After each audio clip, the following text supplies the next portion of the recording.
அதுவும் மானசரோவர் ஏரிக்கு அருகில் அப்படின்னு சொல்லிட்டு. என்னமா ரெக்கார்ட் ஆகுது சார், இப்பதான் ரெக்கார்ட் ஆகுது. புரியல, ரெக்கார்ட் ஆகுதுங்களா? சார் ரெக்கார்ட் பண்றாங்க. சரி ஓகே, சரி ஓகேங்க. இப்போ வந்து இதெல்லாம் பார்த்தாச்சு. அதாவது சிந்து நதியோட துணை ஆறுகள், ட்ரிபியூட்டரிஸ் ஆஃப் இண்டஸ் ரிவர் சிஸ்டத்தை பார்த்தாச்சு. சரிங்களா? எங்கெங்க ஆரம்பிச்சு ஜீலம் வந்து கிரேனாக்கு, ஸோ அதுக்கடுத்து ஜனாப் வந்து பாரலச்சா பாரலச்சா கணவாய், அதுக்கடுத்து ராவி வந்து ராவியும் பியாசும் ரோக்டாங் கணவாய்க்கு அருகில். ஓகேங்களா? Near the Rohtang pass. Sutlej வந்து மானசரோவர் லேக்குக்கும் near the lake of Mansarovar. ஓகேங்களா? மானசரோவர் ஏரிக்கு அருகில் அப்படின்னு சொல்லி சொல்றாங்க. ஸோ அதுக்கு அடுத்தது என்னன்னு பாத்தீங்கன்னா, இப்போ ஆற்றடை சமவெளி. ஓகேங்களா? ஆற்றடை சமவெளி தான் என்ன சொல்றாங்க, டோப்னு சொல்லுவாங்க. ஸோ இந்த டோப் வந்து இதெல்லாம் கொஞ்சம் எக்ஸ்ட்ரா பாயிண்ட். சரிங்களா? கொஞ்சம் தெரிஞ்சுக்கோங்க அப்படின்னு சொல்லிட்டு இதெல்லாம் கொடுத்துருக்கேன். ஸோ நான் ஏற்கனவே சொன்ன மாதிரி நம்ம ஆர்டர் வைஸா நம்ம ஞாபகம் வச்சுக்கோமா, ஈஸியா ஞாபகம் வச்சுக்கலாம். ஜஸ்ட் நம்ம சிந்து சாகர், ரச்சனா, பரி, சிந்து சாகர், சார்ஜ், ரச்சனா, பரி, பிஸ்ட். ஸோ இதை வரிசையா ஞாபகம் வச்சுட்டீங்கன்னாவே போதும். ஆற்றடை சமவெளி, கங்கை ஆற்றடை சமவெளி ஈஸியா ஞாபகம் வச்சுக்கலாம். இது புக்ல இல்லை, இது எக்ஸ்ட்ரா பாயிண்ட். எழுதுறதுனா எழுதிங்க.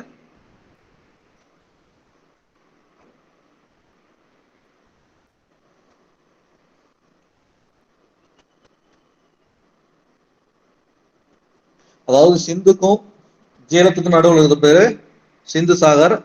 ஓகேங்களா? ஸோ அதுக்கடுத்து ஜேலம் ஜனாப்புக்கும் நடுவில் இருக்குது சார்ஜ். அதுக்கடுத்தது ஜனாப்புக்கும் ராவிக்கும் இடையில இருக்குது ரச்சனா. ராவிக்கும் அடுத்தது பியாசுக்கும் இடையில இருக்குது பரி. ஸோ அதுக்கடுத்தது பியாசுக்கும் சட்லஜுக்கும் இடையில இருக்குது பிஸ்ட்.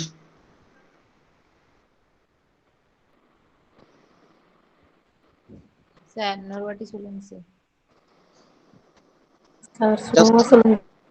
ஜஸ்ட் ஆர்டரா எழுதிக்கமா. சிந்து சாகர். சார் கொஞ்சம் பொறுமையா சொல்லுங்க சார். சிந்து சாகர் எல்லாத்துக்கும் கேப் விட்டுருங்க. சரிங்களா?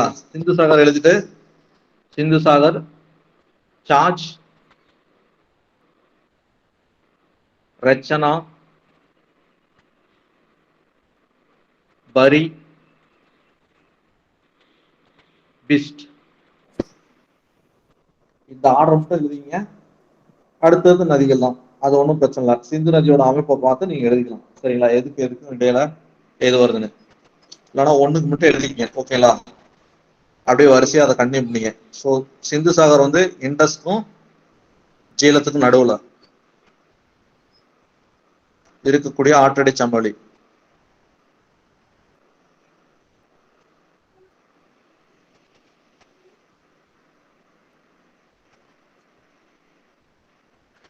எழுதியாச்சுங்களா? சிந்துக்கும் ஜீலமுக்கும் இருக்கு நடுவுல இருக்கிற ஆற்றடை சமவெளி பேர் என்னங்க சார்? சிந்து சாகர். சிந்து சாகர். சரிங்க சார்.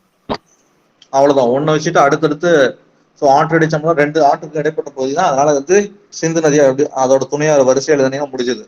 சரிங்களா? சரி ஓகேங்க. ஸோ அதுக்கடுத்து இண்டஸ் வாட்டர் ட்ரீட்டி, சிந்து நதி ஒப்பந்தம். ரொம்ப முக்கியமான ஒப்பந்தம். இந்தியாவுக்கும் பாகிஸ்தானுக்கும் போடப்பட்ட ஒப்பந்தம். ஓகேங்களா? மிக மிக முக்கியமான ஒரு ஒப்பந்தம். எல்லாம் எழுத வேண்டியதெல்லாம் எழுதிட்டீங்களா? Yes sir. Yes sir.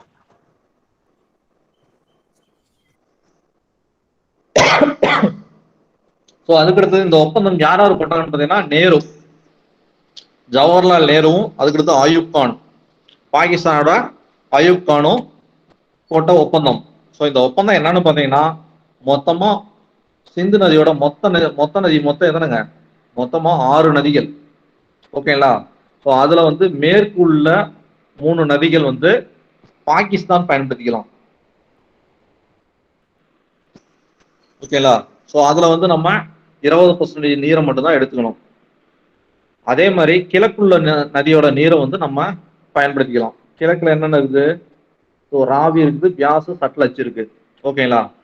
So அதுல வந்து மேற்குள்ள நதியோட நீரை வந்து நம்ம எதுக்கு பயன்படுத்தலாம் அப்படின்னு பார்த்தீங்கன்னா 20% நம்ம எடுத்துக்கலாம். அதை தாண்டி வந்து நம்ம இப்ப நீர் மின் திட்டங்கள்லாம் செயல்படுத்துறதுக்கு அதை நம்ம பயன்படுத்திக்கலாம். ஓகேங்களா? நீர் மின் திட்டங்கள் நம்ம வந்து ஆனா அதை வந்து நிறுத்தி வைக்க கூடாது. அதாவது என்ன சொல்றது, நம்ம வந்து மொத்தமா உறிஞ்சி எடுத்துக்கூடாது. நீங்க டக்குன்னு நிறுத்திட்டு உடனே விட்டுருவீங்க. ஓகேங்களா? நீர்மின் திட்டங்கள்ல வந்து அதான் பண்ண போறீங்க. அதனால வந்து அதை வந்து நம்ம பண்ணிக்கலாம் அப்படின்னு சொல்றாங்க. ஸோ அதே மாதிரி இந்த திட்டத்தோட இந்த 3 இருக்கு இல்லைங்களா? இந்த கிழக்கு ஆறுகள் இதுல ஏதாவது பங்கீடு செய்யணும்னா இந்தியாவோட ஒப்புதல் கண்டிப்பா பெறணும். பாகிஸ்தானும் இந்தியாவும் கலந்து கட்டாயம் பேசணும். இந்த மேற்கு நோக்கி பாயும் ஆறுகள், மேற்கு ஆறுகள்னு சொல்றாங்க இல்லைங்களா? ஸோ அந்த அமைப்புல வந்து இந்தியா வந்து நீரை வந்து எப்படி வேணாலும் பயன்படுத்தலாம். அதை வந்து பாகிஸ்தான் எந்த உரிமையும் கோரக்கூடாது. ஓகேங்களா? இப்ப கூட பக்கமா கூட ஸோ ஏதோ ஒரு நதிநீர் திட்டம் வந்து ஒண்ணு போட்டிருந்தாங்க. சரியா நான் சொல்ல அந்த திட்டத்தை கூட பாகிஸ்தான் வந்து உலக சர்வதேச நீதிமன்றத்தை நாடினாங்க. அதுல வந்து இந்தியாவுக்கு சாதகமா தான் வந்து தீர்ப்பு கொடுத்தாங்க. என்னன்னு பாத்தீங்கன்னா ராம்கங்கா திட்டம். ஓகே, ராம்கங்கா திட்டம். ஸோ அதுல வந்து சாரி கிஷன் கங்கா, இந்த மேப்ல கூட இருக்கு பாருங்க, கிஷன் கங்கா திட்டம். ஓகேங்களா? ஸோ இந்த திட்டத்துக்கு வந்து பாகிஸ்தான் வந்து எதிர்ப்பு தெரிவிச்சாங்க. இந்தியா வந்து எப்படி வந்து அந்த அணையை வந்து கட்டலாம், நீர்மின் கட்டாது, அவங்க வந்து நதியோட போக்கை வந்து கட்டுப்படுத்துறாங்க அப்படின்னு சொல்லி சொன்னாங்க. ஸோ ஆனா வந்து என்னன்னு பாத்தீங்கன்னா இன்னொரு பிரச்சனை என்னன்னா சில்டேஷன் சொல்லுவாங்க. ஓகேங்களா? ஸோ நம்ம ஆறை வந்து தடுத்தீங்கன்னா அதுல வந்து சில்டேஷன் வண்டல் படிவுகள் வந்து அங்க ஏற்படும். ஓகேங்களா? ஸோ அதனால வந்து பெரிய பிரச்சனை வரும். அந்த பிரச்சனைக்கு வந்து தீர்வு காணணும் அப்படின்னு சொல்லிட்டு அது ஒரு எந்த ஒரு ஆறை கட்டினாலும் வந்து அது அந்த பிரச்சனை இருந்துட்டு தான் இருக்குது. சரிங்களா? அணை கட்டினீங்கன்னா கண்டிப்பா சில்டேஷன் வந்து ஃபார்மேஷன் ஆகும். அதாவது வண்டல் படிவுகள் நிறைய வந்து வந்து அடைச்சிக்கும். அதுக்குதான் அப்பப்ப என்ன பண்றாங்க, குடிமராமத்து பணிகள் சொல்லிட்டு இப்ப தமிழ்நாட்டுல பண்ணிட்டு இருக்காங்க இல்லைங்களா? ஸோ அது காரணம் அதுதான். ஏன்னா எல்லாமே தூண்டு போயிடும். அதை திரும்ப எடுத்துட்டு நம்ம ஆழப்படுத்திட்டே இருக்கணும். ஸோ அந்த பிரச்சனையினால வந்து அதோட நீர் போக்குவரத்தை வந்து பாதிக்கும் அப்படின்லாம் சொல்லி பாகிஸ்தான் சொன்னாங்க. அது வந்து நம்ம வாதாடி வந்து ஜெயிச்சாச்சு. அதனால வந்து கிஷன் கங்கா திட்டம் வந்து பிரச்சனைக்குரிய திட்டம். ஸோ அது ஒண்ணு. ஸோ அதுக்கு அடுத்தது என்னன்னு பாத்தீங்கன்னா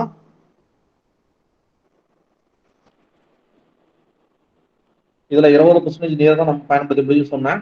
ஸோ அதுக்கு அடுத்தது இதுல வந்து வேற ஏதாவது திட்டங்கள் வந்து பயன்படுத்திக்கலாம். அதாவது நீர்மின் திட்டங்கள்லாம் வந்து பயன்படுத்திக்கலாம். அது ஒன்றும் பிரச்சனை இல்லை.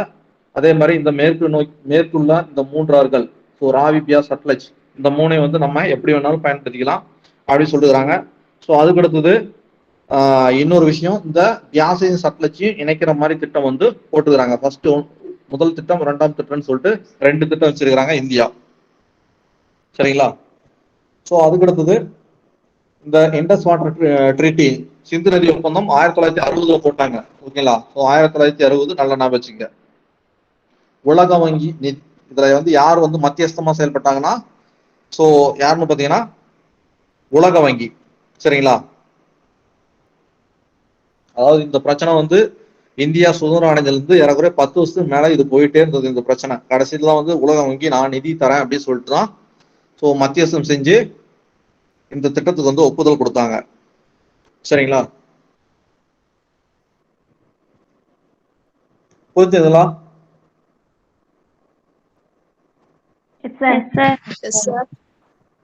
புரிஞ்சுதுங்க சார். சார் அந்த ஹிந்து வாட்டர் ட்ரீட்டியை வந்து ஃபர்ஸ்ட் என்ன சொல்லுங்க சார்? ஜவஹர்லால் நேரு, இன்னொருத்தவங்க சொன்னீங்க சார், அது யாரு சார்? அயூப் கான், பாகிஸ்தான் பிரதமர்.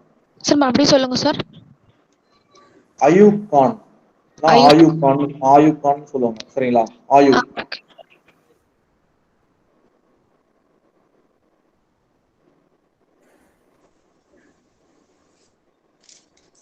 சார் 1960 வந்து பாத்தீங்கன்னா உலக வங்கி இந்த சிந்து நதிக்காக தானே சார் அந்த அமௌண்ட் கொடுத்து இது பண்ணது? என்னப்பா சொல்லுங்க. சிந்து நதி இஷ்யூக்காக தானே சார் 1960 வந்து உலக வங்கி அமௌண்ட் கொடுத்து சப்போர்ட் பண்ணது? ஆமா ஆமா ஆமா.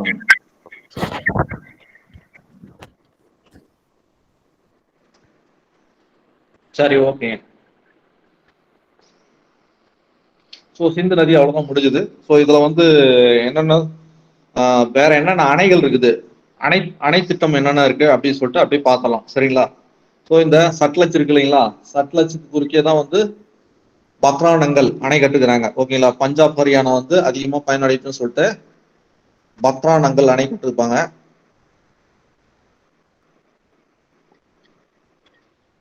ஸோ அதுக்கு அடுத்தது பியாஸ் சட்லஜ் இணைப்பு திட்டம். ஓகேங்களா, ஸோ அது ஏற்கனவே சொல்லியாச்சு, முதல் மற்றும் 2 திட்டம். ஸோ அதுக்கு அடுத்தது கிஷன் கங்கா திட்டம். கிஷன் கங்கா திட்டம் வந்து நீர்மின் திட்டம், ஜீலம் நதிக்கு குறுக்கே கட்டுக்கிறாங்க.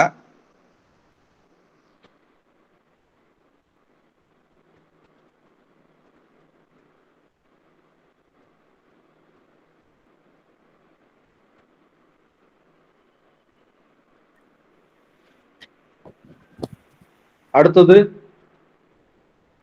ஜெனாப் மேலேயும் வந்து நம்ம அணைக்கட்டு திட்டம் வச்சிருக்கிறோம். ஓகேங்களா, ஜெனாப் இல்ல ஜீனப் ஏதோ ஒன்று.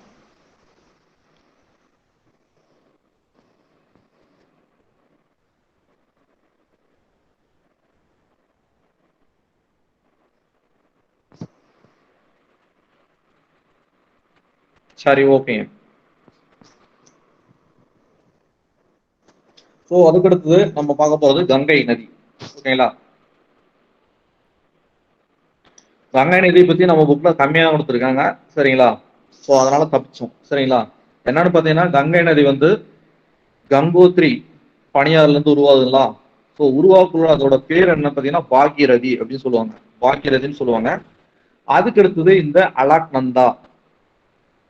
இல்ல, அலாக்நந்தா இது ரெண்டும் எங்க சந்திக்குதுன்னு பாத்தீங்கன்னா தேவப்பிரயாக். ஸோ சார் சிம்பிளா சொல்லுமா. சார் கங்கை நதி உருவாகும் போது பேர் இன்னொரு வாட்டி சொல்லுங்க சார். பாக்கிரதிமா, அதாவது பாக்கிய நதி. உத்தரகாண்ட் அது பேரு பாக்கிரதி. இதெல்லாம் ஸ்கூல் புக்லயே இருக்கு, ஒன்றும் பிரச்சனை இல்லை. சரிங்களா. சரிங்க சார். ஸோ தேவப்பிரயாக்கு பின்னாடி தான் அதோட பேரே வந்து பார்த்தீங்கன்னா கங்கா அப்படின்னு சொல்லுவாங்க. ஸோ ஃபர்ஸ்ட் வந்து கங்கோத்ரி கிளேசியர்ல இருந்து உருவாகக்கூடிய ஜார்க்கண்ட்ல, சத்தீஸ்கர்ல என்ன சொல்லுவாங்கன்னா, உத்தரகாண்ட்ல என்ன சொல்றாங்கன்னு பார்த்தீங்கன்னா பாக்கிரதின்னு சொல்றாங்க. ஸோ இதுவும் பாக்கிரதியும் இந்த அலாக்நந்தாவும் எங்க மீட் பண்ணுது பார்த்தீங்கன்னா தேவப்பிரயாக் அப்படின்னு சொல்லிட்டு அந்த இடத்துல மீட் பண்ணுது. ஸோ இதுக்கு முன்னாடி மற்ற யூபிஎஸ்சி அந்த மாதிரி படிச்சீங்கன்னா அதுக்கு வந்து இந்த விஷயம் தேவைப்படும். இப்பொழுதுக்கு டிஎன்பிசி நமக்கு தேவையில்ல, ஏன்னா இத்தனை பிரயாக் இருக்கும். ஸோ விஷ்ணு பிரயாக் என்னது, இந்த அலாக்நந்தாவும் தூளி கங்கா அப்படிங்கிற இந்த 2 சேர இடத்துல விஷ்ணு கங்கா. ஸோ அதுக்கு அடுத்தது அலாக்நந்தாவும் நந்தகினின்னு நினைக்கிறேன், நாண்டகினி. ஓகே, நாண்டகினியும் இணையற இடத்துல நந்த பிரயாக்னு சொல்லுவாங்க. ஸோ அதுக்கு அடுத்தது பிண்டர் கங்கா. ஸோ அது சேர இடத்துல கர்ணக் பிரயாக்னு சொல்றாங்க. அதுக்கு அடுத்தது ருத்ர பிரயாக். மேண்டக்னியும் வந்து அலாக்நந்தாவும் சேர இடத்துல ருத்ர பிரயாக். இந்த பிரயாக்லாம் நமக்கு தேவையில்ல. ஸோ 2 விஷயம் மட்டும் நல்லா ஞாபகிச்சிங்க. ஸோ இந்த பாகிரதி, அலாக்நந்தா இது சேரக்கூடிய இடம் தேவப்பிரயாக். சரிங்களா, பாகிரதிங்கிறது உத்தரகாண்ட் மாநிலத்துல வந்து கங்கையோட பேரு. ஸோ எங்க வந்து அலாக்நந்தாவும் பாக்கிரதியும் மீட் பண்ணதுக்கு பின்னாடி தான் கங்கா அப்படின்னு சொல்லிட்டு அழைக்கிறாங்க. சரிங்களா, என்று முதல் நீ கங்கா என்று அழைக்கப்படுவேன்னு சொல்லிட்டாங்க.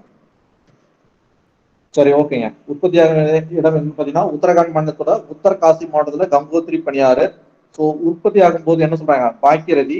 அதுக்கு அடுத்தது தேவப்பிரயாக்ல அலாக்நந்தாவை சந்தித்த பின்னர் கங்கை என அழைக்கப்படுகிறது. சிம்பிளா ஞாபகம் வச்சுக்கணும். எப்படின்னு பாத்தீங்கன்னா பிஏடி அப்படின்னு ஞாபகம் வச்சுங்க. பிஏடி, அதனால பின்னா பாக்கிரதி, ஏனா அலாக்நந்தா.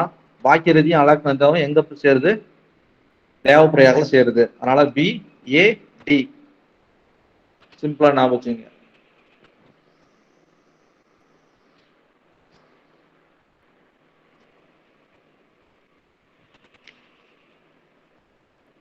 புரிஞ்சதுங்களா?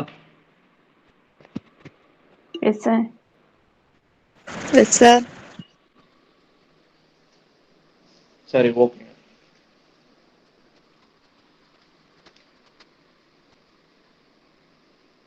இப்போ வந்து இது எங்க சமவெளி அடையுது. ஸோ இப்போ வந்து இது ஃபுல்லா வந்து கங்கை ஆறு எங்க உற்பத்தி ஆகுது, மலையில தான் உற்பத்தி ஆகுது. அது எப்ப சமவெளியை அடையுது, ஓகேங்களா, ஹரித்துவார்ல தான் வந்து சமவெளி அடையுதுன்னு சொல்றாங்க.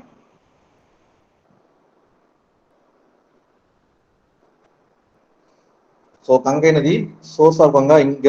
ஸோ இங்க ஹரித்வார்ல தான் வந்து சமவெளியை அடையுது அப்படின்னு சொல்றாங்க. ஸோ அதுக்கு அடுத்தது இதோட பாசன ஏரியா. ஓகேங்களா, மொத்தம் வந்து எவ்வளவு வந்து இந்தியாவில பாசன ஏரியான்னு பாத்தீங்கன்னா, இந்தியாவிலேயே மிகப்பெரிய பாசன ஏரியா எதுன்னு பாத்தீங்கன்னா இதுதான். 8.6 லட்சம் சதுர கிலோமீட்டர். சரிங்களா, 8.6 லட்சம் சதுர கிலோமீட்டர் வந்து இது ஆஹ் பாசன பரப்பு. ஓகேங்களா,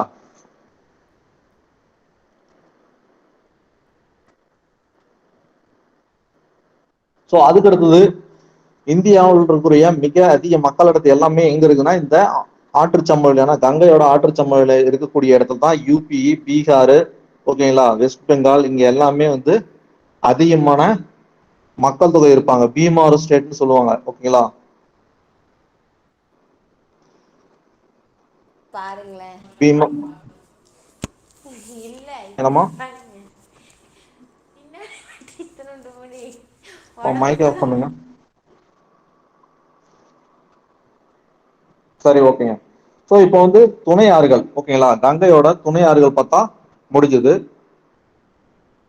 கங்கையோட துணை ஆறு வடக்குல என்னென்ன இருக்குன்னு பாருங்க. ஸோ நார்தன் பார்ட்ல வந்து என்னென்ன இருக்கு. ஸோ கங்கைக்கு வந்து சாரதா, காகரா, கோமதி, கேண்டக், கோசி. இந்த வரிசையா ஞாபகம் வச்சுங்க. ஓகேங்களா, கோசி தான் வந்து பீகாரோட துயரம்னு சொல்லுவாங்க. கோசி அப்படின்னா சப்த கோசி அப்படின்னு சொல்லுவாங்க. சரிங்களா, கோசி அப்படின்னா சப்த கோசின்னு சொல்லுவாங்க. ஸோ நல்லா ஞாபகம் வச்சுங்க. சாரதா, காகரா, கோமதி, கேண்டக், கோசி. சரிங்களா, 3G வருது, 2S வருது. ஸோ அதனால சிம்பிளா ஞாபகம் வச்சுங்க. ஸோ 3G என்னென்ன அப்படின்னு சொல்லிட்டு வரிசையா ஞாபகம் வச்சுக்கணும். காகரா. ஓகேங்களா, காதர்னா இங்க வரும். ஸோ அதுதான் பழைய சரஸ்வதி. இது காகரா. நல்லா ரெண்டுக்கும் வித்தியாசம் நல்லா புரிஞ்சுங்க. காகரா வேற, காதர் வேற. காகரை போட்டு காகரான்னு ஆன்சர் போடக்கூடாது. அப்புறம் ரெண்டு ஆப்ஷனும் ஒரு, அதாவது பழைய சரஸ்வதி என்று அழைக்கப்படும் நதி எது அப்படின்னு சொல்லிட்டு ஆப்ஷன்ல உங்களுக்கு காகர் அப்படின்னு சொல்லிட்டு கொடுத்து, இன்னொன்னு காகரா அப்படின்னு கொடுத்து காகரா சொல்லிட்டு கன்ஃபியூஸ் ஆகக்கூடாது. காகரா வந்து கங்கையில இருக்கு, காகர் தான் வந்து பழைய சரஸ்வதி நதி. புரிஞ்சுதுங்களா?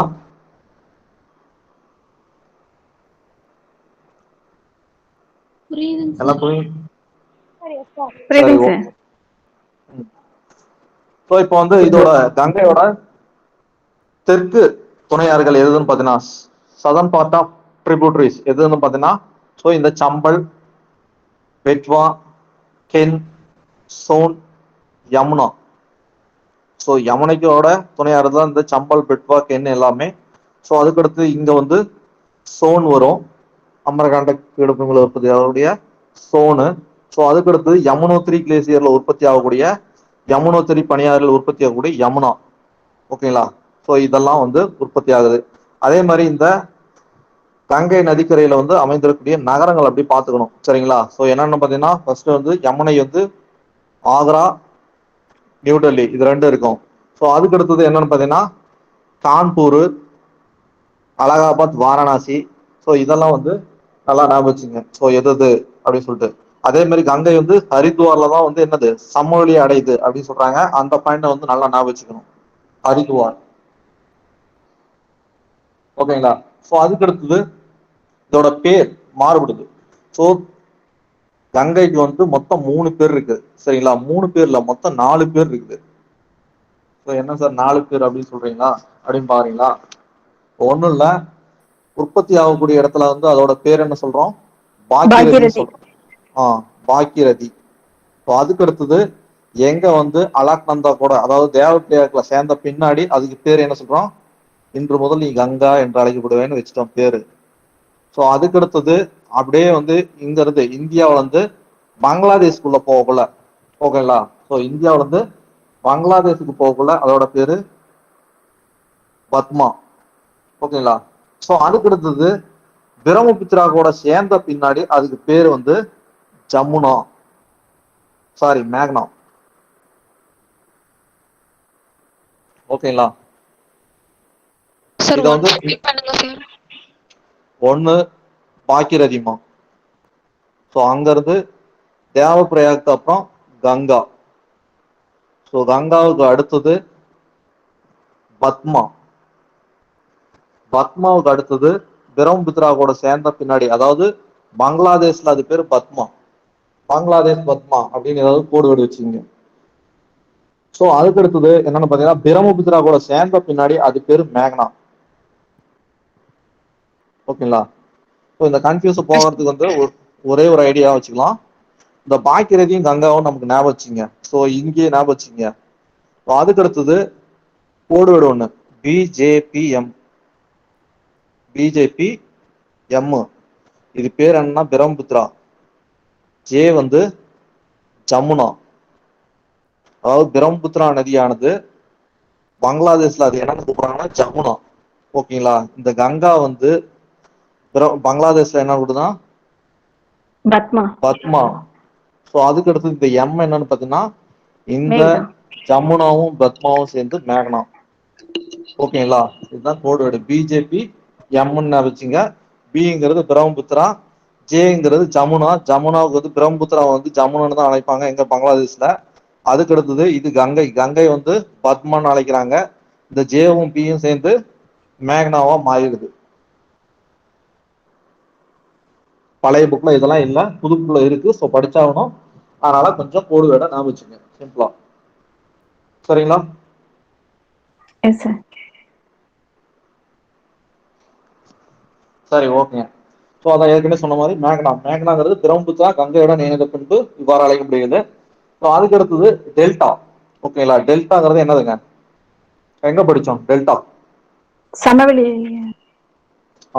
கிரேட்டர் நார்த்தன் சமவெளி, அதாவது வட பெரும் சமவெளியில மொத்தம் 5ஆ பிரிக்கிறோம். ஒன்னு வந்து பாபர், தராய், பாங்கர், காதர், அடுத்தது லாஸ்டா வந்து டெல்டா அப்படின்னு சொல்லிட்டு படிப்போம். சரிங்களா? ஸோ டெல்டா வந்து எக்ஸ்டென்ஷன் ஆஃப் என்ன சொல்லி படிச்சோம்? காதரின் நீட்சி தான் வந்து டெல்டா அப்படின்னு படிச்சோமா? ஞாபகம் இருக்குங்களா? Yes sir. முக்கோண வடிவத்துல கூட வந்து சுந்தரவன டெல்டால ஆஹ் போய் ஜாயின் ஆகும்னு சொன்னீங்க. ஆமா. சரி, வண்டல் விசிறி இந்தியாவில் ஒரே ஒரு இடத்துல தான் இருக்குன்னு சொன்னேன். எங்கன்னு சொன்னேன் ஞாபகம் இருக்குங்களா? Brahmaputra. Brahmaputra sir. Alluvial fan. ஓகேங்களா? பிரம்மபுத்திரா, அந்த பிரம்மபுத்திராவோட சமவெளி படிப்புள்ள பிரம்மபுத்திரா பிளைன்ஸ் படிப்புள்ள அங்கதான் பார்த்தோம். சரிங்களா? ஸோ அதுக்கு அடுத்து கங்கையும் பிரம்மபுத்திராவும் சேர்ந்து என்ன பண்றாங்க, என்ன ஆகுதுன்னு பாத்தீங்கன்னா உலகின் மிகப்பெரிய டெல்டா உருவாகுது. சரிங்களா? அண்டல் சமவெளியான டெல்டா உருவாகுது. ஸோ அதனாலதான் இங்க ஜூட் அதிகமா வந்து கல்டிவேஷன் பண்ணுவாங்க. ஓகேங்களா? அதாவது மேற்கு வங்கத்திலையும் அதே மாதிரி சணல் சணல் உற்பத்தி வந்து எங்க அதிகம் பண்றாங்கன்னு பாத்தீங்கன்னா மேற்கு வங்கம் மற்றும் பங்களாதேஷ். அங்கதான் வந்து அதிக உற்பத்தி பண்ணுவாங்க. ஏன்னா அதுக்கு அதிக ஈரப்பதம் தேவை, அதிக அதாவது சதுப்பு நிலம் மாதிரி ஏறக்குறைய இருக்கணும். அப்படிங்கிறதுனால அந்த நிலப்பகுதி, அதே மாதிரி வெயிலும் கொஞ்சம் நல்லா இருக்கணும், மழைப்பொழிவும் நல்லா இருக்கணும். அப்படிங்கிறதுனால அந்த இடத்துல வந்து சணல் அதிகமா உற்பத்தி பண்றாங்க. சணல் அதிகமாக உற்பத்தி செய்யும் நாடு வந்து எதுன்னு பாத்தீங்கன்னா Bangladesh.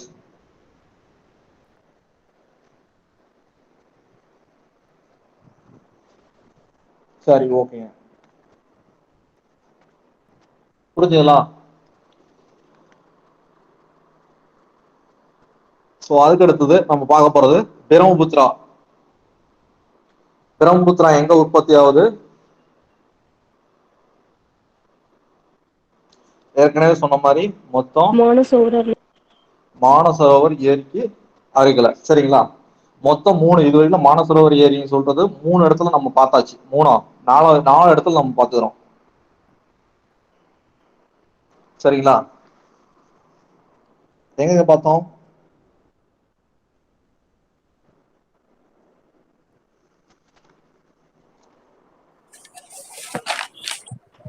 Sir Sutlej time sir. Sutlej வந்து மானசரோவர் சட்லஜ் ஒண்ணு. ஏரிக்கு அருகிலைங்க சார். ஓகேங்க. அப்புறம் வந்து சிந்து நதி தாங்க சார். சிந்து நதி. மானசரோவர் ஏரிக்கு பக்கத்துல வந்து போகாச்சு அந்த இந்த பனியாறுல உருவானதுன்னு சொல்லுவாங்க சார். ஆனா மானசரோவர் ஏரிக்கு பக்கத்துலன்னு சொன்னீங்க சார். ஓகேங்க.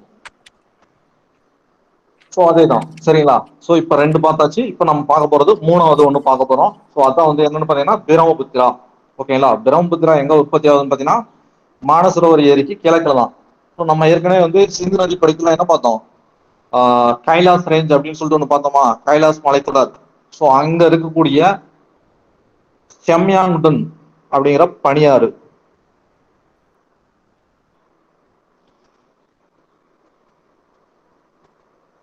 செம்மாயுண்டன்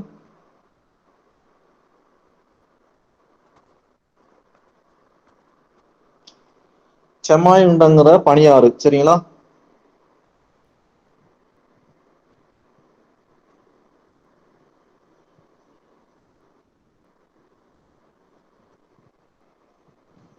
அந்த பனியாறு உற்பத்தி, அந்த பனியாறுல இருந்து தான் வந்து பிரம்மபுத்திரா ஆறான உருவாகுது. சரிங்களா? இப்போ வந்து மூணு மூணு வந்து மானசரோவர் ஏரின்னு சொன்ன அந்த வார்த்தை வந்து கேள்விப்பட்டா மூணு விஷயம் உங்களுக்கு டக்குன்னு ஞாபகம் வரும். ஒண்ணு வந்து சிந்து நதி, இன்னொன்னு வந்து சட்லஜ், ஸோ லாஸ்டா வந்து பிரம்மபுத்திரா. பிரம்மபுத்திரா. ஓகேங்களா? ஸோ குழப்பிக்கூடாது. ஸோ அதுக்கு அடுத்து வடிகால் அமைப்பு. ஓகேங்களா? வடிகால் எவ்வளவு ஏரியா ட்ரைனேஜ் சிஸ்டம் எவ்வளவுன்னு பாத்தீங்கன்னா மொத்தம் வந்து 5.8 லட்சம். ஓகேங்களா? மொத்தம் வந்து 5.8 லட்சம். அதுல வந்து இந்தியா பிரம்மபுத்திரா வந்து இந்தியாவில வந்து கம்மியா தான் 1.94, ஏறக்குறைய வந்து 1/3 வச்சுக்கோம். சரிங்களா? 1/3 வந்து இந்தியாவில இருக்கு அப்படின்னு நினைச்சுங்க. ஏன்னா மொத்தம் 5.8, இந்தியாவில வந்து 1.94, ஏறக்குறைய 1/3. மைக் ஆஃப் பண்ணிக்கங்க. சரிங்க. ஸோ அதுக்கு அடுத்தது இதுக்கு பேரு, இதுக்கும் படுபயங்கரமா பேர் வைக்கிறாங்க. சரிங்களா? ஸோ என்ன சொல்றாங்க, ஃபர்ஸ்ட் எங்க ஆரிஜின் ஆகுதுன்னு பாத்தீங்கன்னா இது எல்லாமே வந்து திபெத். ஓகேங்களா? திபெத்ல இதோட பேர் வந்து சாங்போ. இங்க டி சைலண்ட்ல யூஸ் பண்ணுங்க. சரிங்களா? சாங்போன்னு சொல்றாங்க. ஸோ அதுக்கு அடுத்தது இங்க அருணாச்சல் பிரதேஷ் வழியா வந்து திகாங் கார்ச் அந்த வழியா தான் உள்ள வரும். திகாங் ஆள் பள்ளத்தாக்கு வழியா இந்தியாவுக்கு உள்ள வரும். ஓகேங்களா? ஸோ அப்போ வந்து அது பேர் என்ன சொல்றாங்களா, இந்த இடத்துல ஆள் பள்ளத்தாக்கு இருக்கும், சின்டாக்சியல் பெண்டுன்னு சொல்லுவாங்க, தொடரியல் வளைவு, அதாவது தொடர்ந்து வளைஞ்சிருக்கும். ஸோ அது பேர் தான் வந்து சின்டாக்சியல் பெண்டு அப்படின்னு சொல்லுவாங்க. ஸோ அந்த மாதிரி டக்குன்னு போறது, இப்படி போறது தன்னோட போக்கு டக்குன்னு அப்படியே ஏர்பின் பெண்டு மாதிரி அப்படியே மாத்திக்குது. எந்த இடத்துலனா அருணாச்சல் பிரதேஷ்ல. ஸோ காரணம் என்னன்னு பாத்தீங்கன்னா அங்கதான் வந்து என்ன இருக்குது, திகாங் கார்ஜ், திகாங் ஆள் பள்ளத்தாக்கு இருக்குது. ஸோ அதனாலதான் டக்குன்னு அப்படியே வளைஞ்சு இந்தியாவுக்குள்ள வந்துடுது. கிழக்கு நோக்கி போயிட்டு அப்படியே டக்குன்னு திருப்பி மேற்கு நோக்கி வருது. சரிங்களா? அங்க வந்து இதோட பேரு சயோங். அருணாச்சல் பிரதேஷ்ல சயோங். எப்ப வந்து அது அருணாச்சல் அதாவது அஸ்ஸாமுக்குள்ள போகுதோ அப்பதான் அதோட பேரு பிரம்மபுத்திரான்னு சொல்றாங்க. ஓகேங்களா? ஸோ அப்புறம் இவரு பேர் அப்புறம் இங்க போனா மாத்திடுவாங்க. எங்க பங்களாதேஷ் போனோம்னா அப்படியே மாத்திடுவாங்க.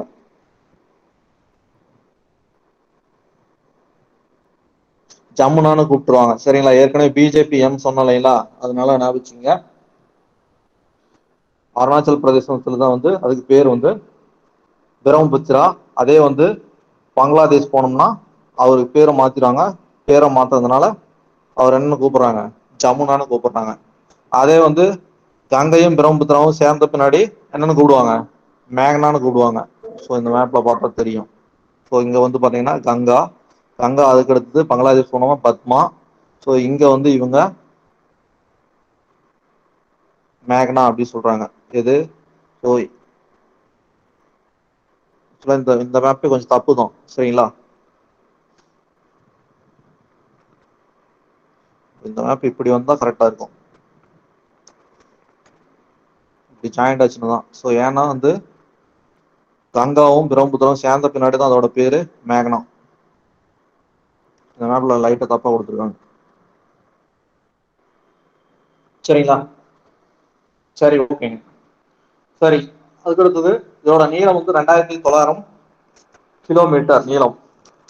ஸோ இங்க இருந்து ஆரம்பிச்சு இவ்வளவு தூரம் 2000, ஏறக்குறைய ஒரு 3000 கிலோமீட்டர் அப்படின்னு சொல்லிட்டு அப்ராக்சிமேட்டா ஞாபகம் வச்சுங்க. அப்பதான் வந்து நம்ம ஃபர்ஸ்ட் இனிஷியலா வந்து ஞாபகம் வைக்கல, ஏறக்குறைய 3000 அப்படின்னு சொல்லிட்டு ஞாபகம் வைங்க. 3000 ஞாபகம் வச்சுக்கோங்க. அடுத்து வந்து 2000 கரெக்ஷன் பண்ணிக்கலாம். சரிங்களா? ஸோ அதுக்கு அடுத்தது திகாங் கார்ஜ் தான் ஏற்கனவே சொல்லிட்டேன். என்னன்னு பாத்தீங்கன்னா அருணாச்சல பிரதேசத்துல வந்து திகாங் மலை இடுக்கின் வழியாக இந்தியாவுக்குள்ள நுழையுது. அதுக்கு அடுத்து இதோட துணை ஆறுகள். ஓகேங்களா? துணை ஆறுகள்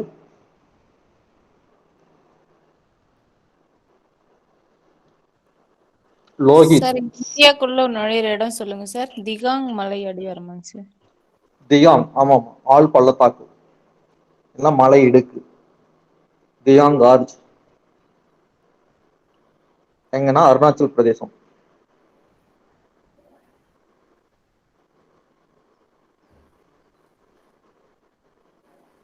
ஓகேங்க சார். ஸோ இந்த லோகித் வந்து ரொம்ப முக்கியம். ஓகேங்களா? இப்பதான் வந்து 2017 நம்ம இந்திய பிரதமர் அவர்கள் என்ன பண்ணாங்க, பூபன் ஹசாரிபக் அப்படின்னு சொல்லிட்டு ஒரு பாலம், இந்தியாவின் நீண்ட பாலத்தை திறந்து வச்சாரு. ஞாபகம் இருக்குங்களா?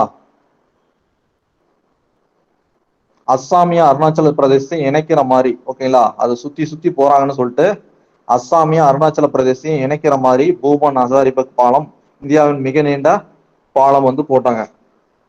2017 திறந்து வச்சாங்க. இதெல்லாம் வந்து ஸ்ட்ராட்டஜிக்கலி இம்பார்ட்டன்ட். ஓகேங்களா? அதாவது பாதுகாப்பு முக்கியத்துவம் வாய்ந்த பகுதி. ஏன்னு பாத்தீங்கன்னா இந்த இடத்துல என்ன இருக்குது, அருணாச்சல பிரதேசம் ஃபுல்லா எங்களுதுன்னு சொல்லிட்டு சீனா கேட்டுக்கிறாங்க. அப்ப வந்து நம்ம என்ன பண்ணோம், இங்க இருந்து இங்க டேங்குகள் கொண்டு போகணும்னா டக்குன்னு ரோடு இருந்தா டக்குன்னு கொண்டு போயிடலாம். நம்ம ஏற்கனவே பார்த்தோம், என்ன பார்த்தாங்க, ஸோ இந்தியாவுக்கு மிக முக்கியமானது, அதாவது இந்தியாவை வடகிழக்கூட இணைக்கக்கூடிய பகுதி பேர் என்ன சொன்னாங்க, ஞாபகம் இருக்கா? சில்லுகுரி அப்படின்னு சொல்லி சொன்னேன். சில்லுகுரி எங்க சொன்னாங்க? சுகர்மூர்த்தி. என்னம்மா?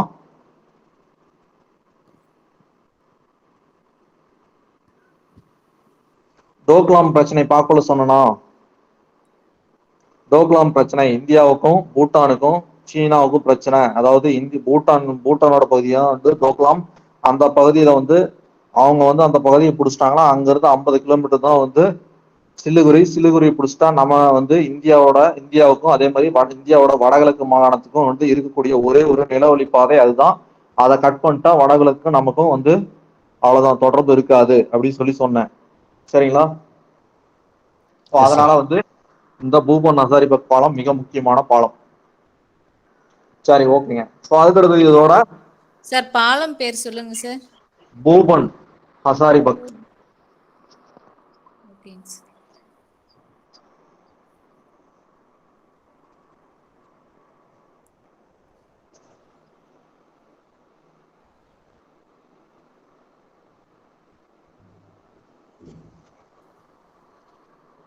சரிங்களா? சோ அதுக்கடுத்து என்னன்னு பாத்தீங்கன்னா இதோட துணை ஆறுகள்லாம் என்னன்னு பாத்தீங்கன்னா, சோ இந்த லோகித் பார்த்தோம், அதுக்கடுத்தது திகாங் பார்த்தோம் இல்லைங்களா, அதே திகாங்கும் அங்க இருக்கு. ஸோ அதுக்கடுத்தது சுபன்ஸ்ரீ, தன்ஸ்ரீ. ஸோ அதுக்கடுத்து மிக முக்கியமானது மனாஸ் எங்க இருக்குன்னா அஸ்ஸாம்ல இருக்கு. அஸ்ஸாம்ல என்னன்னு பாத்தீங்கன்னா மிக முக்கியமானது ஒற்றை கொம்பு காண்டாம இருக்க சரணாலயம் அங்கதான் இருக்குது, மனாஸ். ஓகேங்களா? அஸ்ஸாம்ல இருக்குது ஒற்றை கொம்பு காண்டாமிருகம். சரிங்களா? சோ அதுக்கடுத்து இந்த டீஸ்டா ஒப்பந்தம். சரிங்களா? இது வந்து மிக மிக முக்கியமானது. ஸோ இங்க வந்து என்ன பண்றாங்கன்னு பாத்தீங்கன்னா, நம்ம வெஸ்ட் பெங்காலுக்கு தண்ணி எடுத்துட்டு போறாங்க. ஓகேங்களா? ஸோ எங்களுக்கு தான் வந்து முழுசா கொடுக்கணும்னு சொல்லிட்டு யாரு கேட்கறாங்கன்னு பாத்தீங்கன்னா, இந்த டீஸ்டா ஒப்பந்தம் இந்தியாவுக்கும் பங்களாதேஷுக்கும் இடையில் போடப்பட்டது. இந்தியாவுக்கும் பங்களாதேஷுக்கும் இடைப்பட்ட வந்து மிக முக்கியமான பிரச்சனை இந்த டீஸ்டா நதிநீர் ஒப்பந்தம் தான். சரிங்களா? அது கீழே பார்க்கலாம். ஸோ அதுக்கடுத்து நான் ஏற்கனவே சொன்னேன், மஜூலி தீவுகளை பார்க்கல வந்து ஆற்றுத்தீவு அப்படின்னு சொல்லிட்டு ஒண்ணு பார்த்தோம். அதுல வந்து மஜூலி தீவு அது வந்து பிரம்மபுத்திரா நதியில் இருக்குது அப்படின்னு சொல்லி சொன்னேன். ஓகேங்களா? ஸோ அது இங்கதான் இருக்குது, பாத்துங்க. இதுதான் வந்து அந்த மஜூலி தீவு, இந்தியாவோட மிகப்பெரிய ஆற்று தீவு. இங்க இருக்குன்னா பிரம்மபுத்திரா நதியோட பாதையில் இருக்குது. சரிங்களா? அஸ்ஸாம்ல. ஸோ அதுக்கு அடுத்தது இந்தியா வங்கதேசம் நீர்வழித்திட்ட இணைப்பு பிரச்சனை. சரிங்களா? ஸோ இது கொஞ்சம் முக்கியமானது.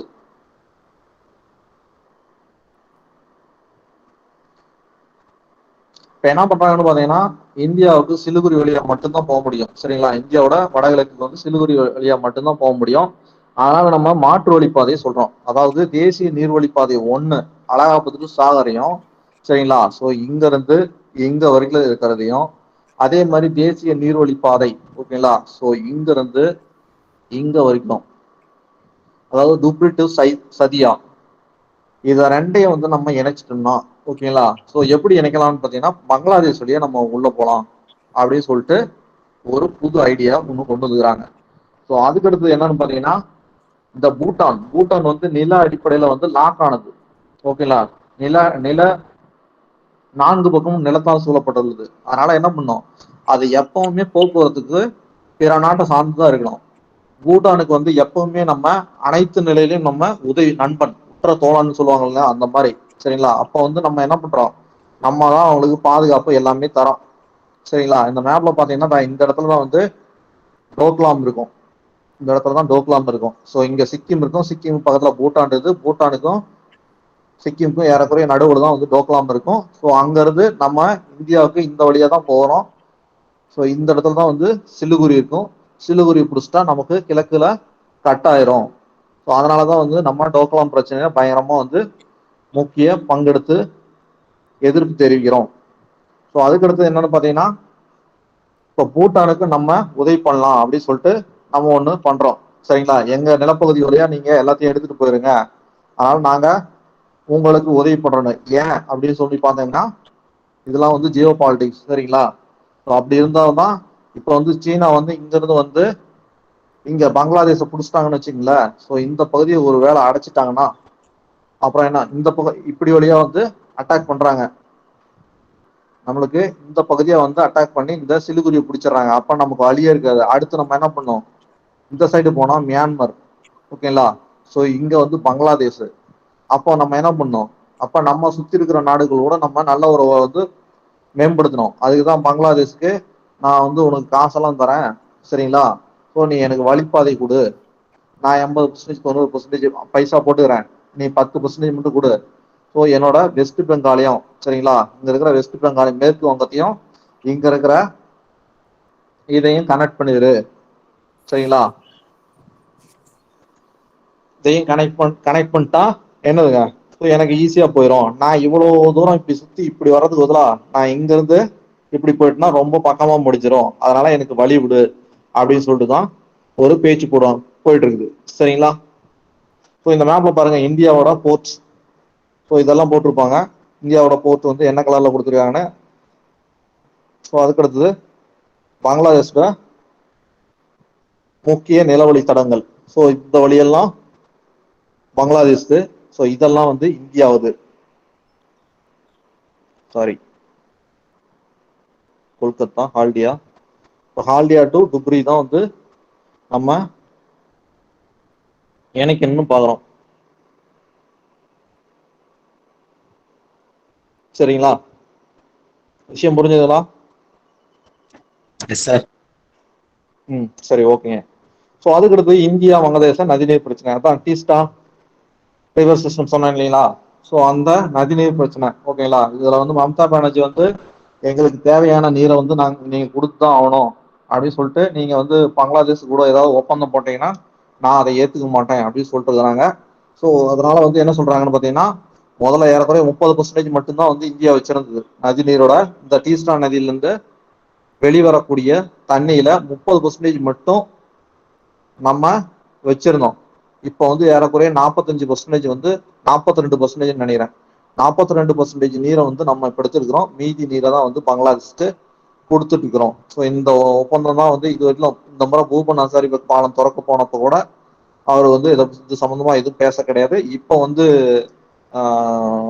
பங்களாதேஷோட பங்களாதேஷ் தந்தை, தேச தந்தை, அவரோட பிறந்த நாளுக்கு போனப்போ கூட இந்த சம்பந்தமா ஒன்றும் பெருசா பேச கிடையாது அப்படின்னு சொல்லி பேசினாங்க. சரிங்களா? ஸோ இது எங்க ஆர்ஜின் ஆகுதுன்னு பாத்தீங்கன்னா, சரிங்களா, சிக்கிம்ல ஆர்ஜின் ஆகுது. டீஸ்டா அங்க உற்பத்தி ஆயிட்டு அடுத்து வந்து அப்படியே இங்க வருது. இங்க வந்தோடனே இங்க பங்களாதேஷ் இருக்குது, இங்க அஸ்ஸாம் இருக்குது. சரிங்களா? அஸ்ஸாம்ல இருந்து என்ன பண்றோம், நம்ம வெஸ்ட் பெங்காலுக்கு கொண்டு போறோம். சிலிகுரி பாருங்க இங்க இருக்கு. சரிங்களா? ஸோ இங்கதான் வந்து அந்த பிரச்சனைக்குரிய டோக்லாம் பகுதி. இங்க இருந்து ஒரு ஜஸ்ட் 50 கிலோமீட்டர் அந்த ரேஞ்ச் தான். அதனாலதான் நம்ம மிக அதிக கவனம் செலுத்துறோம் டோக்லாம் பிரச்சனைல. சரிங்களா? புரிஞ்சுங்களா? S sir. சரி, ஓகே. அதுக்கடுத்து இமயமலை ஆறுகளோட சிறப்புகள் சொல்றாங்க. சரிங்களா? இமயமலையில உற்பத்தி ஆகுது. அப்புறம் நீளமானவை, அகலமானவை. சரிங்களா? நம்ம ஏற்கனவே பார்க்கல வந்து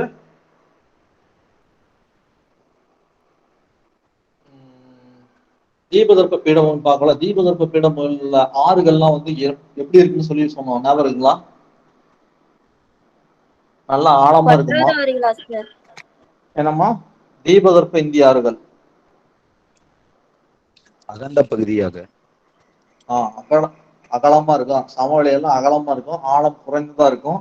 அது நதிகள்லாம் வந்து என்ன சொன்னோம், முதிர்ந்த நதிகளாக உள்ளது அப்படின்னு சொன்னோமா? ஞாபகம் இருக்குங்களா? ஞாபகம் இருக்கு சரி, சார். ஓகே. ஸோ அதே மாதிரிதான் இமயமலை ஆறுகள் வந்து நீளமானவை, அகலமானவை. சரிங்களா? ஏன் நீளமானவை? ஸோ அந்த அளவுக்கு எவ்வளவு நீளம் இருந்தாலும் அதுக்கு தேவையான தண்ணி வந்து பனியாறுலாம் உருகி உருகி நிறைய கொடுக்குது. ஓகேங்களா? அதனால வந்து அது என்ன பண்ணுது, மொத்தமாவே இந்தியாவை எடுத்தீங்கன்னா என்னது, கிழக்கு நோக்கி சரிவு தான் இருக்கும். அதனாலதான் எல்லா ஆறும் எந்த ஆறு உருவானாலும் எப்படி போகுதுங்க, கிழக்கு நோக்கி தான் போகும். அவ்வளவு தூரம் வந்து என்ன சொல்றது, மேற்குல இருந்து கிழக்கு மேற்குல இருந்து கிழக்கு நோக்கி வர பிரம்மபுத்திரா வந்து திடீர்னு வந்து சின்டாக்சியல் பெல்ட், அதாவது தொடரியல் வளைவு மூலியமா இந்தியாக்குள்ள வந்தாலும் திரும்ப எங்க போகுதுங்க, ஏறக்குறைய வடக்கு நோக்கி வந்து அப்புறம் திரும்பவும் சவுத் ஈஸ்ட், ஓகேங்களா, தென் கிழக்கு நோக்கி போகுது. கிழக்கு நோக்கி போய் தான் அடுத்து கங்கையோட கலந்துருது. சரிங்களா? அதனால மொத்தமாவே இந்தியாவே என்ன என்னன்னு பாத்தீங்கன்னா கிழக்கு நோக்கிய மென்சரிவு கொண்டிருக்கும். ஸோ அதுக்கு அடுத்தது இந்த இமயமலை ஆறுகள்லாம் வந்து நீர் மின் உற்பத்திக்கு ஏற்றது இல்லை அப்படின்னு சொல்றாங்க. ஏன்னு பாத்தீங்கன்னா அது பாது பனி உருகிச்சுன்னா திடீர்னு வந்து வெள்ளம் வெள்ளம் அதிகமா வந்துடும். ஸோ அதனால என்ன ஆகும், நம்ம திடீர்னு அணைக்கெல்லாம் கட்டிச்சுன்னா உடைச்சிட்டு போயிடும். இப்பெல்லாம் வந்து உத்தரகாண்ட்ல அடிக்கடி அதெல்லாம் உடையதெல்லாம் பார்ப்பீங்க. சரிங்களா? அது காரணம் அதுதான், ஏன்னா அந்த நிலம் வந்து அதுக்கு ஏற்றது இல்லை. ஏன்னா நீர் வந்து எப்படி வேணாலும் போகும். ஆனா இன்னொன்னு வந்து என்னன்னு பாத்தீங்கன்னா, இது வந்து முக்கியமா வந்து அந்த சில்டேஷன் பிரச்சனைன்னு ஒண்ணு சொன்னேன் இல்லைங்களா, அந்த பிரச்சனையும் வந்து அங்க அதிகமா இருக்குது. ஏன்னா அடிக்கடி வந்து அடைச்சிக்கும். அடைச்சிக்கிறதுனால நீங்க வந்து கண்டிப்பா வந்து மின் திட்டங்கள்லாம் கட்டுவதற்கு ஏற்றதில்லை. சரிங்களா? ஏன்னா மின் திட்டம் கட்டினா கொஞ்சம் நல்லா கொஞ்சம் ஹைட்டா இருக்கிற இடத்துல கட்டணும். ஹைட்டா இருக்கிற இடத்துல தான் உங்களுக்கு என்னது, திடீர்னு பனியார் வந்து நிலச்சரிவெல்லாம் ஏற்பட்டு எல்லாம் அடிச்சுட்டு போயிடும். சரிங்களா? டேம் கட்டிங்களா, அடுத்து கட்டிட்டு அடுத்த நாள் போய் பார்த்தீங்கன்னா அப்புறம் டேம் இருக்காது. அதோட சமமா தான் இருக்கும். இப்போதான் உத்தரகாண்ட்ல அந்த மாதிரி பிரச்சனை தான் நிறைய ஏற்படுது. ஸோ அதுக்கடுத்து நீர்வழி பாதைக்கு ஏற்றதுன்னு சொல்றாங்க. கண்டிப்பா நீர்வழி பாதைக்கு ஏற்றது தான். சரிங்களா? அதாவது போக்குவரத்துக்கு மிக உகந்தது தான். ஸோ இதோட துவக்க பகுதியில வந்து உகந்தான்னு கேட்டோம்னா துவக்க பகுதியில கண்டிப்பா உகந்தது இல்லை. ஆனா வந்து மத்திய பகுதி மற்றும் கிழக்கு பகுதி, இதோட கிழக்கு பகுதி எல்லாமே என்னன்னு பாத்தீங்கன்னா நீர்வழி பாதைக்கு ஏற்றதுதான். சரிங்களா? புரிஞ்சுதுங்களா? Yes sir. ஓகே. ரொம்ப போர் அடிக்குதுங்களா? No sir. சரி, ஓகே. ஸோ அதுக்கு அடுத்தது வந்து தீபகற்ப ஆறுகள். சரிங்களா? ஸோ தீபகற்ப ஆறுகள் வந்து முக்கியமா என்னன்னு பாத்தீங்கன்னா மேற்கு தொடர்ச்சி மலையில தான் அதிகமா உற்பத்தி ஆகும். சரிங்களா? எல்லாரும் வந்து பாத்தீங்கன்னா தீபகற்ப ஆறுகள் மேற்கு தொடர்ச்சி மலையில தான் உற்பத்தி ஆகும். எக்ஸப்ட் என்னதுங்க, இந்த நர்மதாவும் தபதியும் தவிர. சரிங்களா? இந்த மேற்கு நோக்கி பாயும் ஆறுகள் இரண்டையும் தவிர, 2 பிளஸ் லூனி ஆறு, அப்புறம் காக்ரா ஆறு, அப்புறம் சுபர்ணரேகா, அப்புறம் இந்த சாபர்மதி, இது எல்லாம் வந்து அதாவது மேற்கு நோக்கி பாயும் ஆறுகள் மட்டும் கொஞ்சம் வித்தியாசமா இருக்கும். சரிங்களா? தீபகற்ப இந்திய ஆறுகள்ல கிழக்கு நோக்கி பாயும் ஈஸ்ட் ஃப்ளோயிங் ரிவர்ஸ் எல்லாமே வந்து எங்க origin point of east flowing rivers எங்கன்னு பாத்தீங்கன்னா வந்து வெஸ்டர்ன் காட்ஸ் மேற்கு தொடர்ச்சி மலையில தான் வந்து உற்பத்தி ஆகும். அதுக்கு அடுத்தது இதோட பண்புகள் என்னன்னு பாத்தீங்கன்னா வந்து மழைப்பொழிவுக்கு ஏற்ப நீரோட்டம் மாறுபடும். கண்டிப்பா மழைப்பொழிவு நம்பிதான் இருக்குது. மேற்கு தொடர்ச்சி மலையில அதிகமான மழைப்பொழிவு பொழியுது, அதனால வந்து நீரோட்டம் மாறுபடக்கூடியது. செங்குத்து சரிவுடன் கூடிய பள்ளத்தாக்கு வழியாக பாய்கிறது. சரிங்களா? செங்குத்து சரிவுடன் கூடிய பள்ளத்தாக்கு வழியா பாயுதுன்னு சொல்றாங்க. ஏன்னு பாத்தீங்கன்னா இந்த பக்கம் செங்குத்து சரிவு இங்கே விட, அதாவது மேற்கு தொடர்ச்சி மலையில மேற்கு பக்கம் தான் பயங்கரமான செங்குத்து சரிவு இருக்கும். அதனாலதான் வந்து கர்நாடகால என்ன பார்த்தோம், ஜோக் நீர்வீழ்ச்சி அப்படின்னு சொல்லிட்டு ஒண்ணு பார்த்தாங்களா?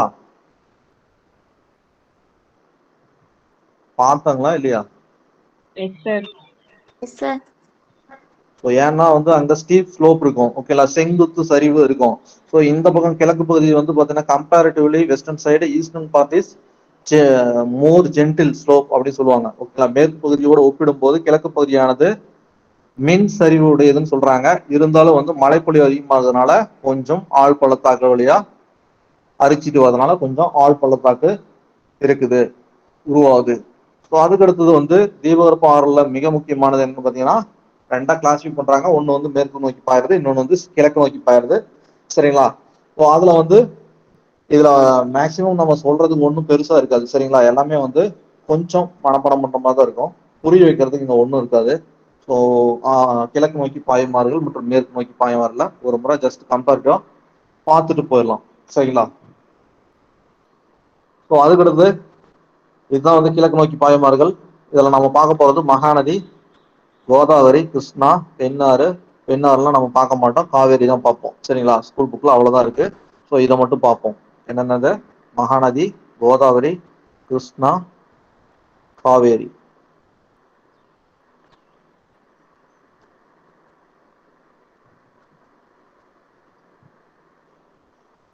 சரி, ஓகே. இப்போ வந்து மகாநதி, ஓகேங்களா? மகாநதி வந்து எங்க உற்பத்தி ஆகுதுன்னு பாத்தீங்கன்னா சத்தீஸ்கர்.